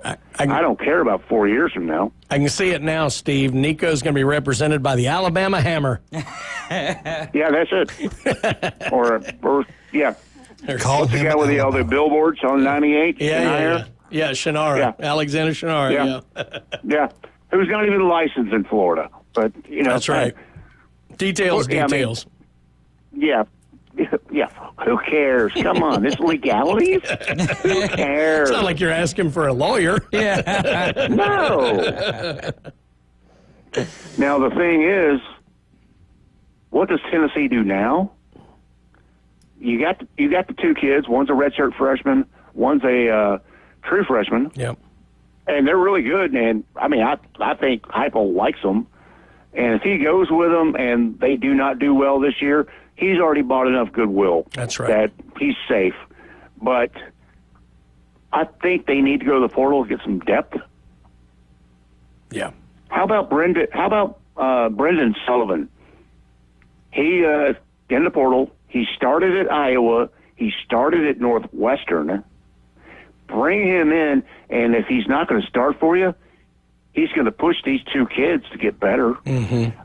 I think that would be a good move. I agree. For Tennessee. That would be a very smart play. Do you think that the play that Josh Heupel in Tennessee did here, just going ahead and removing him from the team, does this curb a situation like this at all in the future, or are we just in store for a lot more? I think we're in store for a lot more, but I'm curious as to what y'all's wisdom speaks to. I think that it's going to happen. What's going to happen in the next month or so, if he finds somebody that pays him $4 million, yep, kids are going to go, well, I can do that too. Yep. Now, if he can't go somewhere and he doesn't make that, if he only makes $50,000, I think kids are going to go, well, I can't do that. Yeah. Because look how much money I'm going to lose. So it's going to be contingent on the next month. That is 100% right. What Tennessee did was important, but it won't define how this happens in the future. Exactly right. What happens, here in the rest of this window? Because if you're on the player's side, that was your whole mindset. Mm-hmm. So, okay, even if they do cut us, somebody's going to give us the money because it's so cutthroat. Everybody needs to win. Somebody's going to do it. Right. If nobody ponies up, it will scare, for at least a few years, somebody from doing something similar. if somebody gets him the money, nothing will have been learned. Nothing. But what university? Now, I heard from a guy in Nashville today, and he told me that he thought a couple of SEC teams might just take a flyer on him and have him sit a year. Made me think of something else. If you do that, let's just say you go to the portal and you go somewhere, well, but I guess we could do it the whole portal, but let's say the SEC. Let's say he decided he's going to go to Auburn. Okay, well, you have to sit a year. You cannot be on scholarship that year. Yeah. You have to pay your own way. So you have to go get some student loans or a Pell Grant, and you don't get a dime. And you have to go to school and make your grades. Then the next year, you can sign an NIL deal. I think that would stop a lot of kids, too. Do we think that there's a team out there that would give, in the SEC, which, gets it down to 15 teams, you think there's a team out there that would pay him any type of money to come and sit down for a year? No. I could almost see LSU because of the situation they're in. Oh, but Brian Kelly won't even be there if they don't fair have enough. But no, in fact, the question I have is if I'm Nico, if it looks like I can't find like a decent situation, would he be better going to like a Georgia State for a year, or would he be better not playing college football and just working with, quarterback coach and things like that, and just sitting a year and then jumping in as a big-time money recruit? What would be the better play? I don't see him going to a mid-major. I think the ego from his team wouldn't allow it. And if he thought, well, I'll just sit out and go pro, well, I hope you speak Canadian. Yeah. What about the UFL? Oh, good work. No money there, but yeah, I mean, you're not going to make any money there. Like You got $400 a week. hey, that's WNBA money. $4 million that's more than they pay all of their players combined. Yeah. That might be the worth of the league. Yeah. Yeah, and I think that they're actually in the midst of some sort of lockout as well, but the players are just continuing to play. I know there was some meeting that the players were having with Dwayne "The Rock" Johnson, saying, we'll play without all of the things being figured out, and that just goes to show how much they love the sport. So, yeah, I remember I worked in arena football, and our players got $200 a week and a $50 bonus if they won the game that week. I don't think the UFL is much better than that. Yeah. Rock ain't giving up that money. He's keeping it for himself. And there you go. Getting ready for WrestleMania here. Right. Coach Haddad super excited about that. I think are you going to be doing his tattoos cost more than this. For that league. You're right about that. Steve, before we let you go here, anything else on Nico? I feel bad for the kid because he's getting all this negative press. But the other thing is, I think what Tennessee just thought was, you're not worth $4 million. Well, and apparently I don't think anybody else is going to think that either. Apparently, there was other issues with him not taking care of his responsibilities, the things that you are getting that NIL for. So that's not just people in his ear. That's and I'm not trying to point out or point fingers or anything, but that's a bad character trait, essentially. Well, that's Lane Kiffin. I mean, think about it. He said it. That's not NIL. He's not earning his name, image, likeness. He's paying to play. Yep. I think they foresaw a situation where everybody held them up going forward, and they just said, you're not good enough to warrant holding us up. It's that old notion with the wide receivers, Antonio Brown, all these guys. There is a point at which your talent will not outweigh the problems you cause us. Mm-hmm. And when that happens, it is quick and it is final. And I think that's what happened with Nico. I think they foresaw a situation where other players were just going to continually hold them up, and they realized he only threw for 100 yards here. He's not good enough to warrant us taking this chance. Well, and it was all the way throughout the year, though. I know that old school, as they say in the old school, your rear end is your mouth is writing a check. Your rear end can't cash. That's right. That's right. Yeah, I mean, and really, when you go back and I don't have every single game up in front of me here, but 2,600 yards, that's not necessarily what you want out of your quarterback. Again, it really came down to, I mean, weren't they like he didn't 11th have in the game. conference in offensive scoring? He didn't have one game over that. I just lied. He had the Duke's Mayo Classic, I guess, to open up the season. He had 314 yards against UTC. Outside of that, he didn't go over 300 yards one time for the year. There just wasn't anything. Now, I guess one way to look at it is he wasn't a turnover machine necessarily with just 5 interceptions compared to 19 touchdowns. But that's what happens when you got a good run game. That's what you're doing. What you're supposed to do. Think about it quickly. What did we talk about Tennessee all year that scared us? Their defense. Their defense, right? Yeah. 100%. Steve? Well, his 2 best games last year were Chattanooga and Kent State. He didn't do much against Georgia. So, I mean, he had 167. He was a Pez dispenser. Turn around and hand it off. Yeah. there you go. Steve, as always, a lot of fun chatting with you. We'll see what the future holds for Nico and what the future holds for college football here with this latest installment into the saga of the transfer portal and the name, image, likeness deal with college football. Steve, take care, my friend, and we'll chat with you next Monday. All right. Love you guys like the fried chicken. Hey, there you go. Steve. I had country fried steak this afternoon from the opposite of rich folks. You guys are riding with the Afternoon Underdogs. This is ESPN Northwest Florida. Shout out to my mom. I love you, and I love you, Papa. And anyone else that's listening in that daggum room right now, I love you all. We'll be right back here with the PCB Hobby Takeover. Set your alarm clock to wake up with the Coach Hales Show on ESPN Northwest Florida. In-depth local and college sports from expert insiders and a dash of controversy. Can be deadly. Weekday mornings 7 to 9. Nothing says good morning like a drunken human alarm clock. We're live from the J. Michaels studio. We all know he loves the Florida Gators, but that's okay. ESPN Northwest Florida. I can control the world. This is Joanna with ESPN Northwest Florida with your Monday's weather. Tonight there will be a gentle breeze out of the southwest, mostly clear skies and 68. Mostly sunshine tomorrow morning, about the same at 75 and a wind coming out of the west at 10 miles per hour. In the afternoon and evening, mostly sunny and a moderate breeze right around 14 miles per hour with a high of 77. About the same at 73 Wednesday, and we'll have sunshine. This forecast is brought to you by Ellis Agency Insurance. Thank you for listening to ESPN Northwest Florida. Rely on it.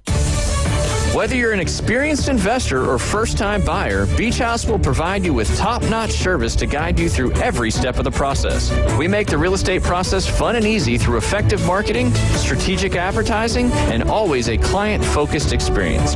From single-family homes to full-scale developments, Beach House Sales Development has you covered. Check them out at beachhousesalesfl.com or give them a call at 850-919-3500. Are you looking for a place to take a leak? Do you have a truck, tractor, or other hydraulic equipment leaking or not performing as it should? At Reliable Hydraulic Solutions, we can get you back to work. Do you have a busted or leaking hose, hydraulic cylinder or pump needing repair? If competitive pricing and a quick turnaround are what matter to your business, come see us at Reliable Hydraulic Solutions, or you can give us a call at 850-326-3000. Reliable Hydraulic Solutions, 6840 Highway 77 in Southport, the best place in town to take a leak. Now, we're live and local inside the CBC Construction Studios. The mission? Your mission, should you decide to accept it. Save the panhandle from boring cookie-cutter radio. Now back to the Afternoon Underdogs. The state will self-destruct in 5 seconds. 104.3 ESPN Northwest Florida.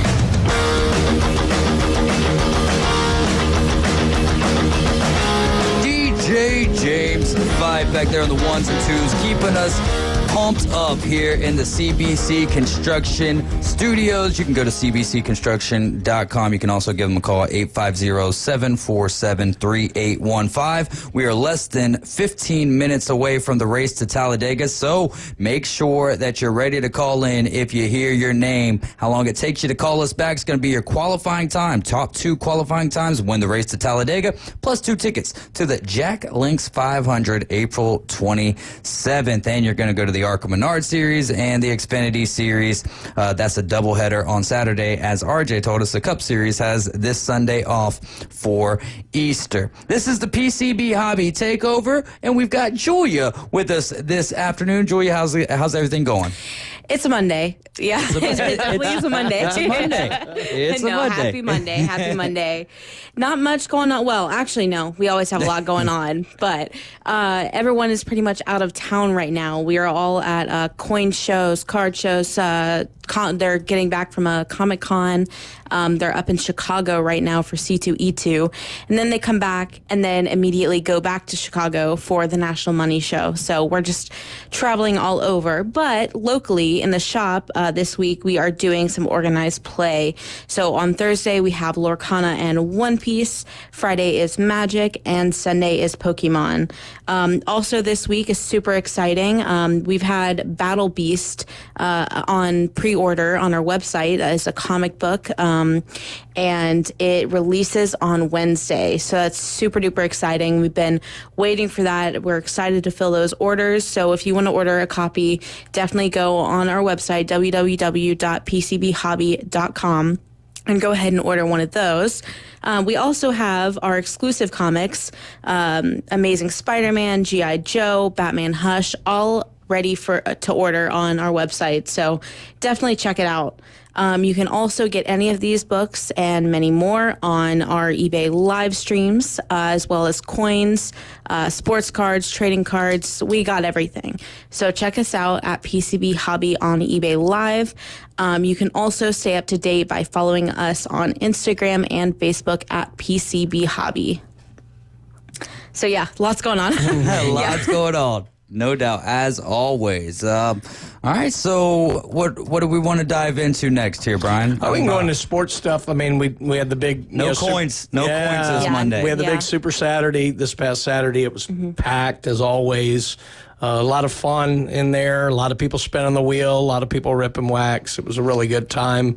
Had a lot of Pokemon in as well, that's for sure, and even had a lot of coin people in. So it was a great Super Saturday. As far as new products, we're finally starting to get some new baseball stuff, and it's going to keep coming. But this week, in fact, it's already in the shop. We can't sell it till Wednesday, but Topps Tribute, which is a higher end set, and be the first kind of the higher end baseball sets for the year. That will drop on Wednesday. And it has some of the, I think it's actually the first live autograph of Roki Sasaki. There's not a lot of them. It's going to be a kind of a harder hit, but Tribute comes out, and it's a higher end set, so it'll cost you a pretty penny, but it is beautiful. And that comes out Wednesday, and then we have 3 releases on, on Friday: Phoenix football, Topps Cosmic Chrome football, which will be fun. More chances at autographs of Jaden Daniels and Caleb Williams. Really cool set. And then Prism English Premier League Soccer also comes out. We are getting a lot more interest in soccer cards. So that's been a lot of fun as well, really developing there. Panini is starting to actually release things because they were pushing things back. That's right. Felt like it was like 2 weeks where we didn't have anything new from Panini. Yeah. And just to tee it up for me, Optic Football has been pushed back, the hobby version. So that's probably going to be another week or two. Yeah. But the retail versions are starting to trickle. So we might actually end up getting blasters and megas before we get the hobby. It's just kind of one of those weird quirks with Panini's release.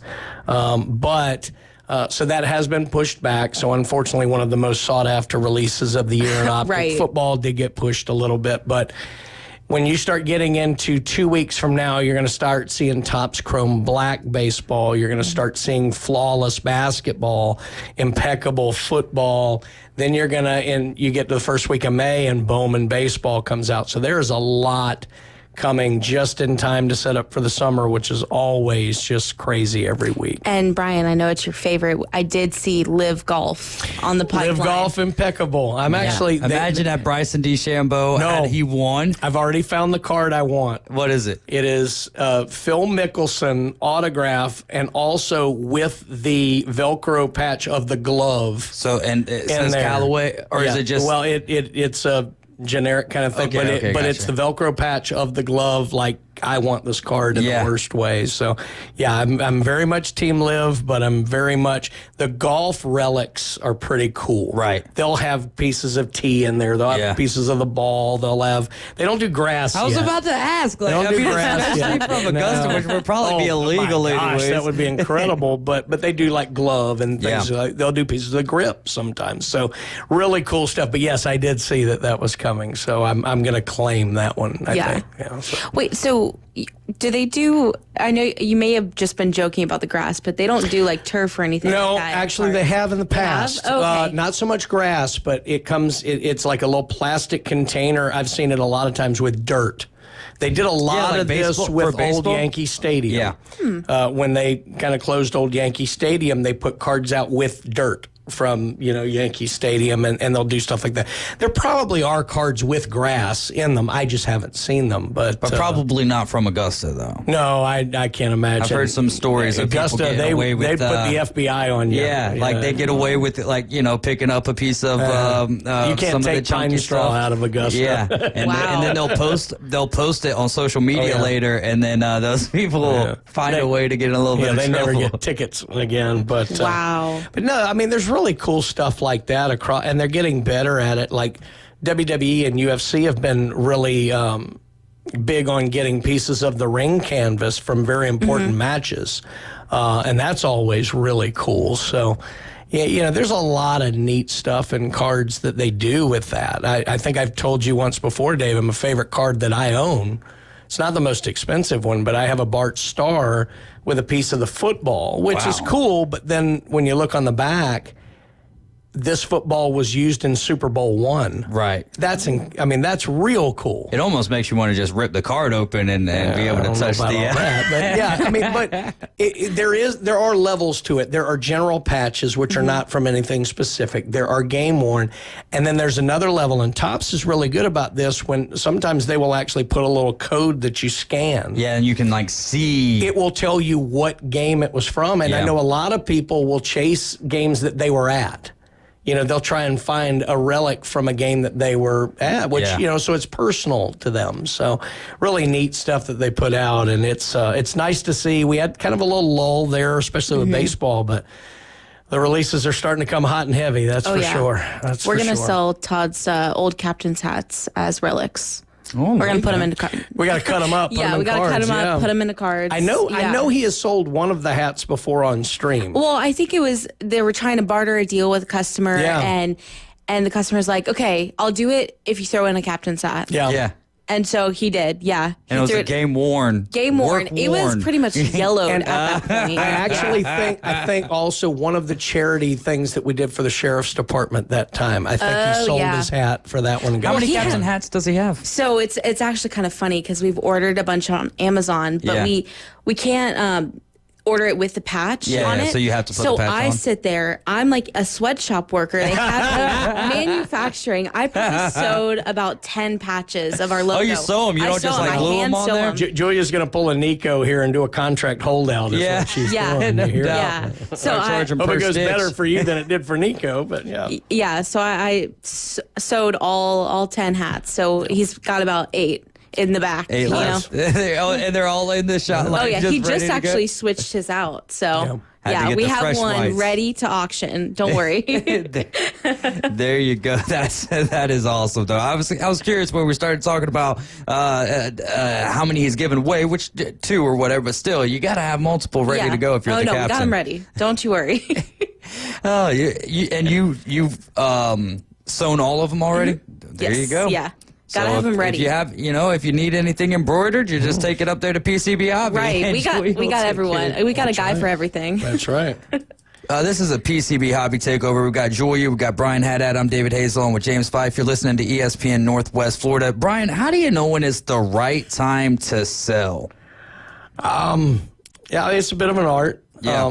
The biggest thing I always tell people is don't get caught up in having to be the absolute first ceiling. Oh, okay, like gotcha. too many people get caught up and that they'll hold out, trying to be, time it out perfect, and then they end up waiting too long and they catch it. If you reach a number where you're comfortable that you're making a good profit, make the sale and don't worry what it goes for after that. If someone makes another $100 after that, good for them. But you need to be comfortable. Now, that being said, I would say generally most people make the mistake of waiting too long. Yeah. You wait till they get super, super hot. It's what you want to do is be caught up in the initial kind of fervor around a player and move it. Then don't wait too long, because what'll end up happening is people will start cashing out at that point, and then it'll start to dip, just like a stock. The other thing is a really good time to sell, generally speaking, is going to be about a month to 2 weeks before a season starts, particularly in football and baseball. Basketball's slightly different. It tends to peak in the playoffs a little bit more. I think that has more to do with the summer. People are kind of out spending more money in general in the summer. That's why football has such a crazy run-up. So you do look at stats, you do look at hype, but the biggest thing is the more interest there is around a player, get kind of on the first wave of that. Yeah.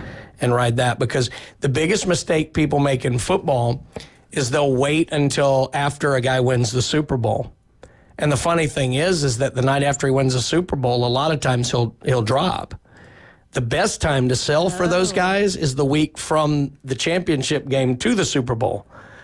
Because at that point, both of them have the potential hype of being Super Bowl champions, and it just follows through. What'll happen is the guy who loses will have less interest. The guy who wins, all of a sudden there'll be a flood of product that comes on the market. Oh, yeah. Everybody wants to sell, and now the the supply can outpace the demand. So it's trying to find that happy medium. The other thing I would tell you to do is watch trends for this year, and then remember that for next year. And if you start to see trends that are immutable from year after year after year, then you have a pretty good game plan for what to do. Do you think any of the sports video games, a lot of them online now, like MLB The Show, I want to say was one of the first ones to kind of start this, where you would open up packs, and that's how you build your team, is by opening up card packs on the video game, and they have their own markets, with the hobby kind of being based or gauged maybe to the younger generation, so that they can keep on making their sales. Do you ever hear that in the card shops of like what's kind of currently going on in the video games card wise, kind of crossovering to the actual market? It was more of an issue probably 5-8 years ago with the true advent of NFTs, I guess, because it's a similar. I mean, there's been e-packs for a decade, and well, not necessarily electronic cards, but what I'm saying is, so you'll get cards dropped on MLB The Show, right? And they're not. It's not like they're actual real cards or anything like that. They're really just players. But sometimes they will base them off of like a Topps Now or something like that, right? Well, so I guess the base cards for it are Topps Series 1. Okay, so there you go. So I guess what I'm getting at is, if something becomes popular on MLB The Show, do you ever hear about that from the youngins buying them in the card shops? Oh, sure, because anything like that is going to drive interest. Look, there are going to be athletes who become internet sensations more so than their actual play on the field. And they will outsell sometimes better players, because hype and fame and all of that, it really is not wholly tied to statistics and awards and all like that. If somebody is really good at marketing themselves or being marketed through video games and things like that, that the youth who's more likely to go out and just spend money on everything, I mean, that's why that key demo is always 18 to 34 or whatever it is, then I mean, if they get a bump from stuff like that the youth is interested in, it can absolutely carry forward to everything that has to do with them collectible. And they actually do something pretty similar in Pokemon, I believe. Like with PokeGo or whatever. Yeah, well, I could be totally I don't know exactly how it works, but I know in every pack nowadays there's like a little card, and it's like has a QR code on it. Yeah. And I don't know if it like goes to an app and you get the same cards from your pack like in the app. So how that works is you scan the card, and it is like there's a Pokemon TCG app, so it doesn't go with Pokemon Go. It goes with more of a Pokemon style game, and it doesn't always match the cards that you get in the pack. It's just cards for your online game. Yeah, so they kind of mirror it. Well, not like exactly like you were saying, but yeah, so it is really interesting how they're trying to make it more digital too, while still respecting the physical cards. I'm cracking up here watching the WNBA draft thing because there's a full-on red carpet. It's like a fashion show. I can't tell if this is the Oscars or the draft. That was Haley Van Lith. Yeah.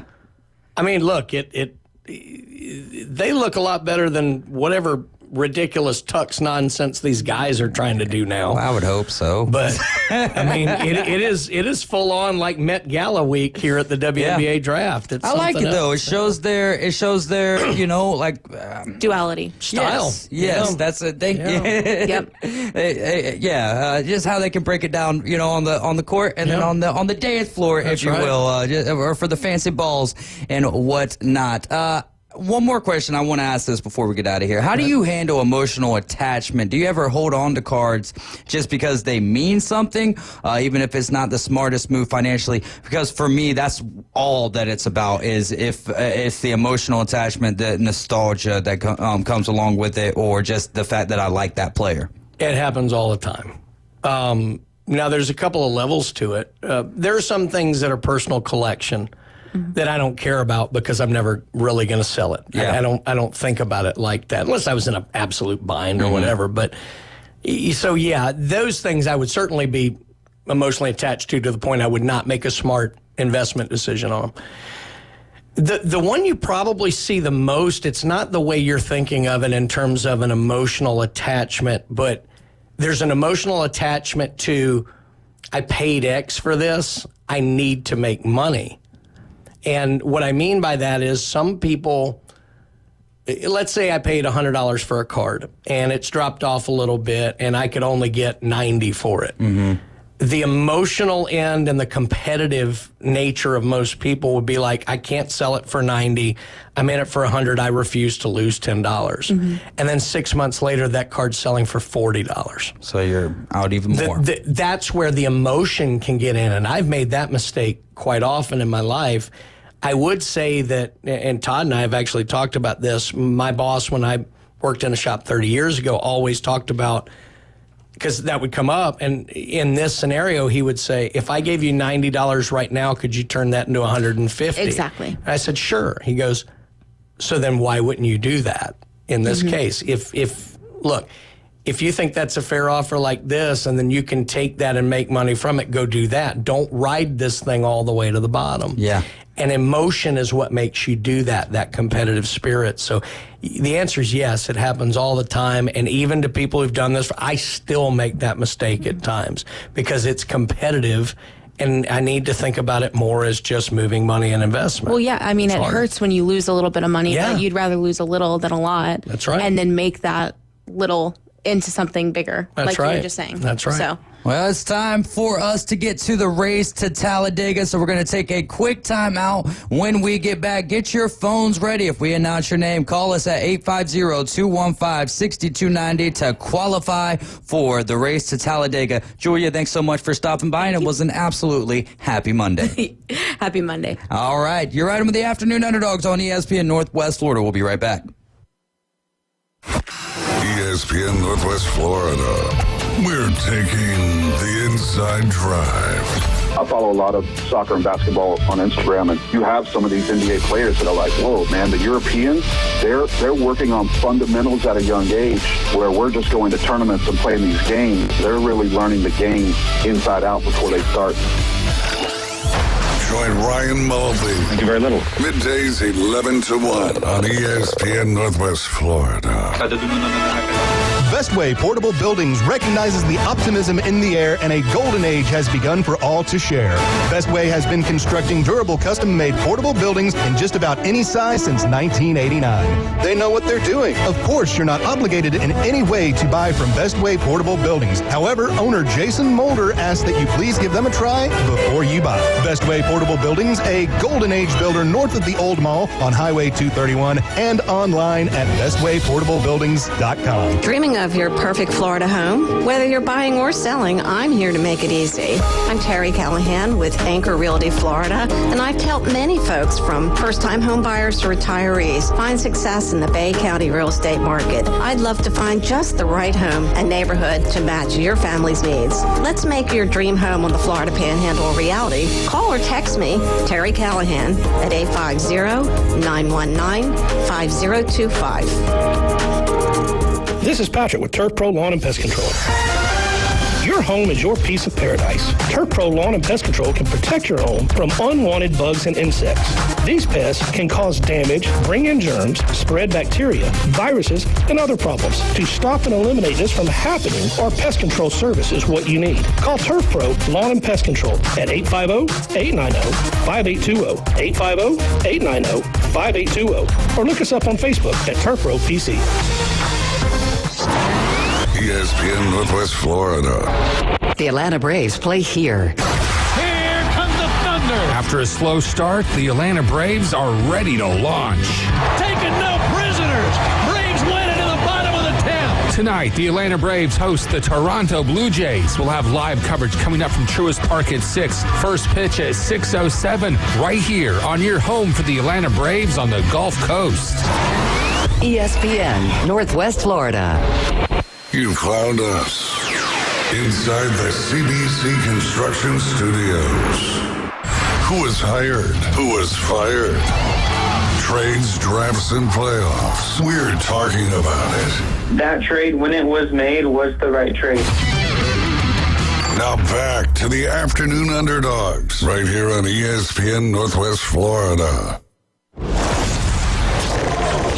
It's time for the race to Talladega, and our next contestant is going to be the Madman Paul Ritchie. You are now on the clock. 850-215-6290. Madman Paul Ritchie. If you haven't been listening to us consistently, the way to play this game is by listening to the Coach James Hale Show mornings at 7:15 and 8:15. There's going to be a code word of the day that they give you. When you hear it, text the code word and your racing name. Have fun with it. 850-215-6290. You've got to listen back at 1240 with Ryan Mulvey in the Inside Drive, then 540 here on the Afternoon Underdogs. If we announce your name, race to your phone and call us back at 850-215-6290. How long it takes you to call back is going to be your qualifying time. The top two times are going to be getting a pair of tickets to the race, to the Jack Links 500, which is on Sunday, April 27th. You also get tickets to the Arca Menard Series and the Xfinity Series. And contesting is going to finish after this Friday. Plus, if you call in, you automatically, instantly win Cool Station Stash from Pepsi, Tommy's Express, and ESPN Northwest Florida. All brought to you by PCB Hobby, Panama City Toyota, Buffalo Rock, Hampton Inn on Thomas Drive, and by Home 2 Suites. And now on the line with us, our second qualifier, Paul Ritchie, with a time of what, James? 5 seconds. 5 seconds. Paul, what's going on?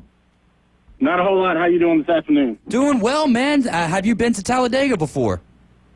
Yeah, I actually got one of the tickets last fall and was able to go last fall. So now I'm trying to go in the spring now. Well, tell us a little bit more of your experience from last fall. Last fall, like I said, that's one of the tracks that I really wanted to go to.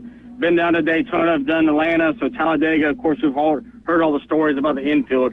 Unfortunately, couldn't get in the infield, but it was quite exciting to go sit there and watch that racetrack and watch them run on that track.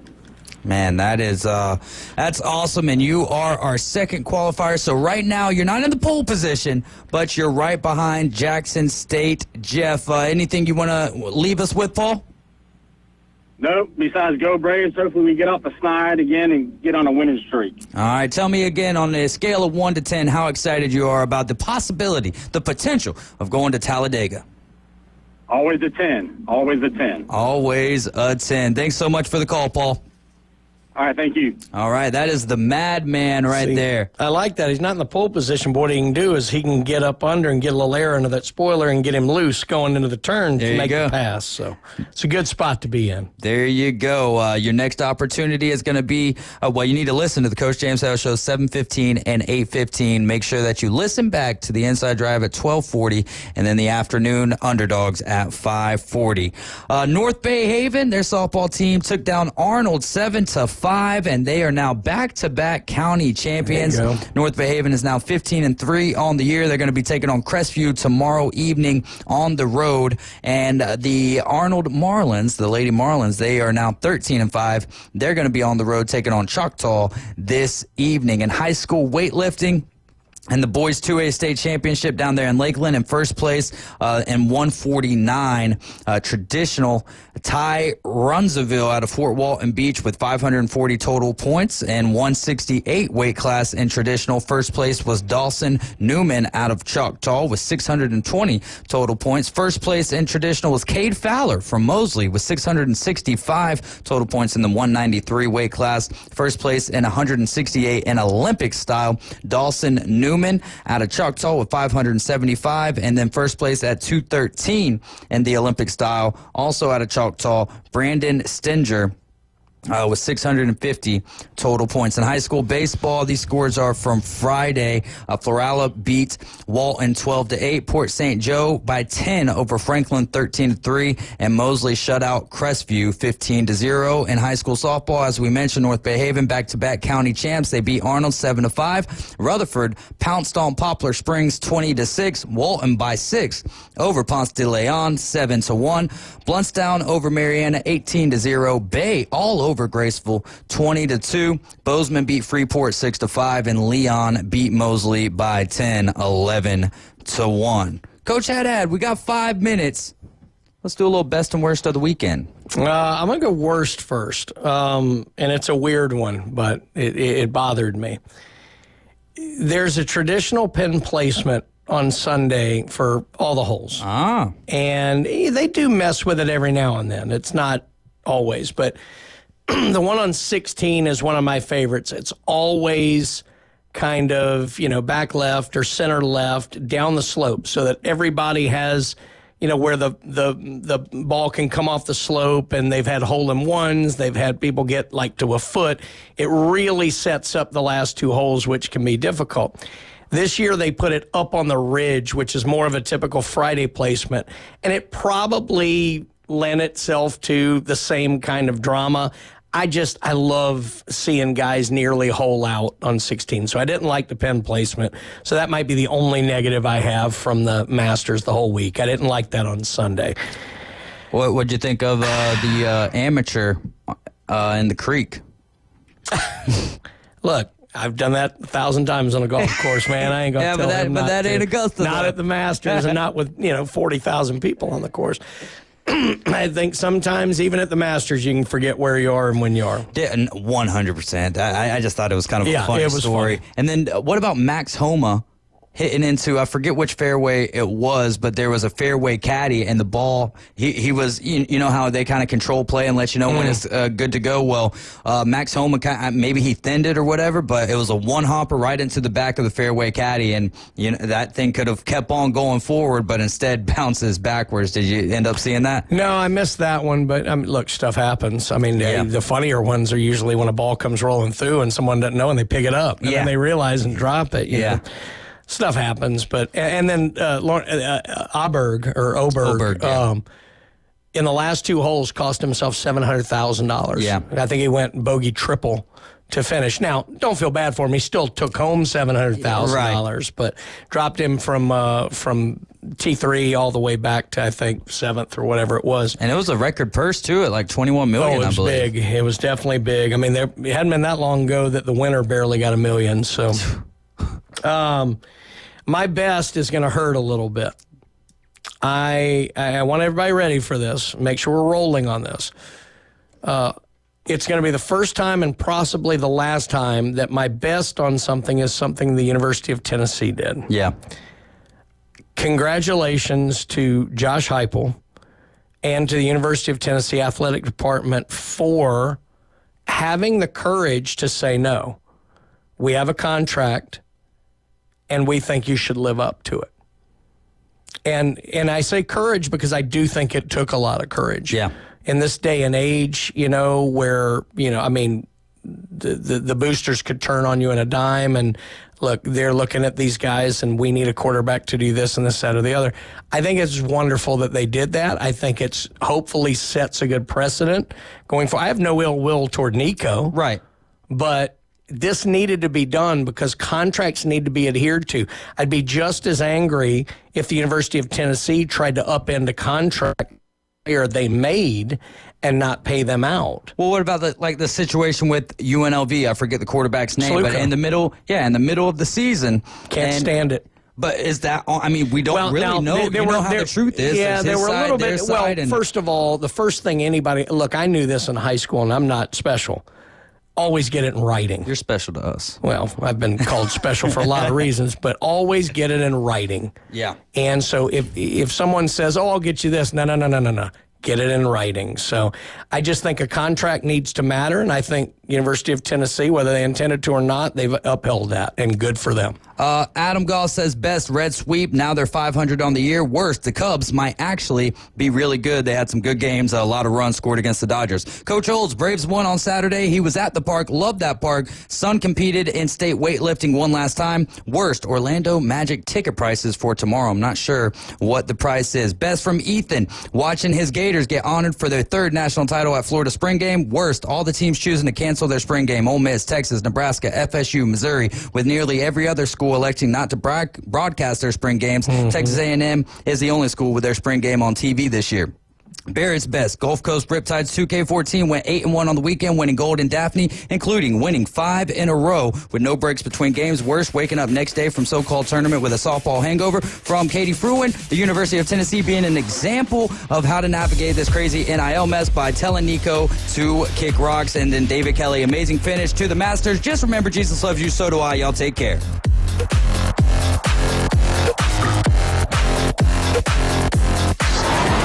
ESPN Northwest Florida. The Atlanta Braves play here. Here comes the thunder. After a slow start,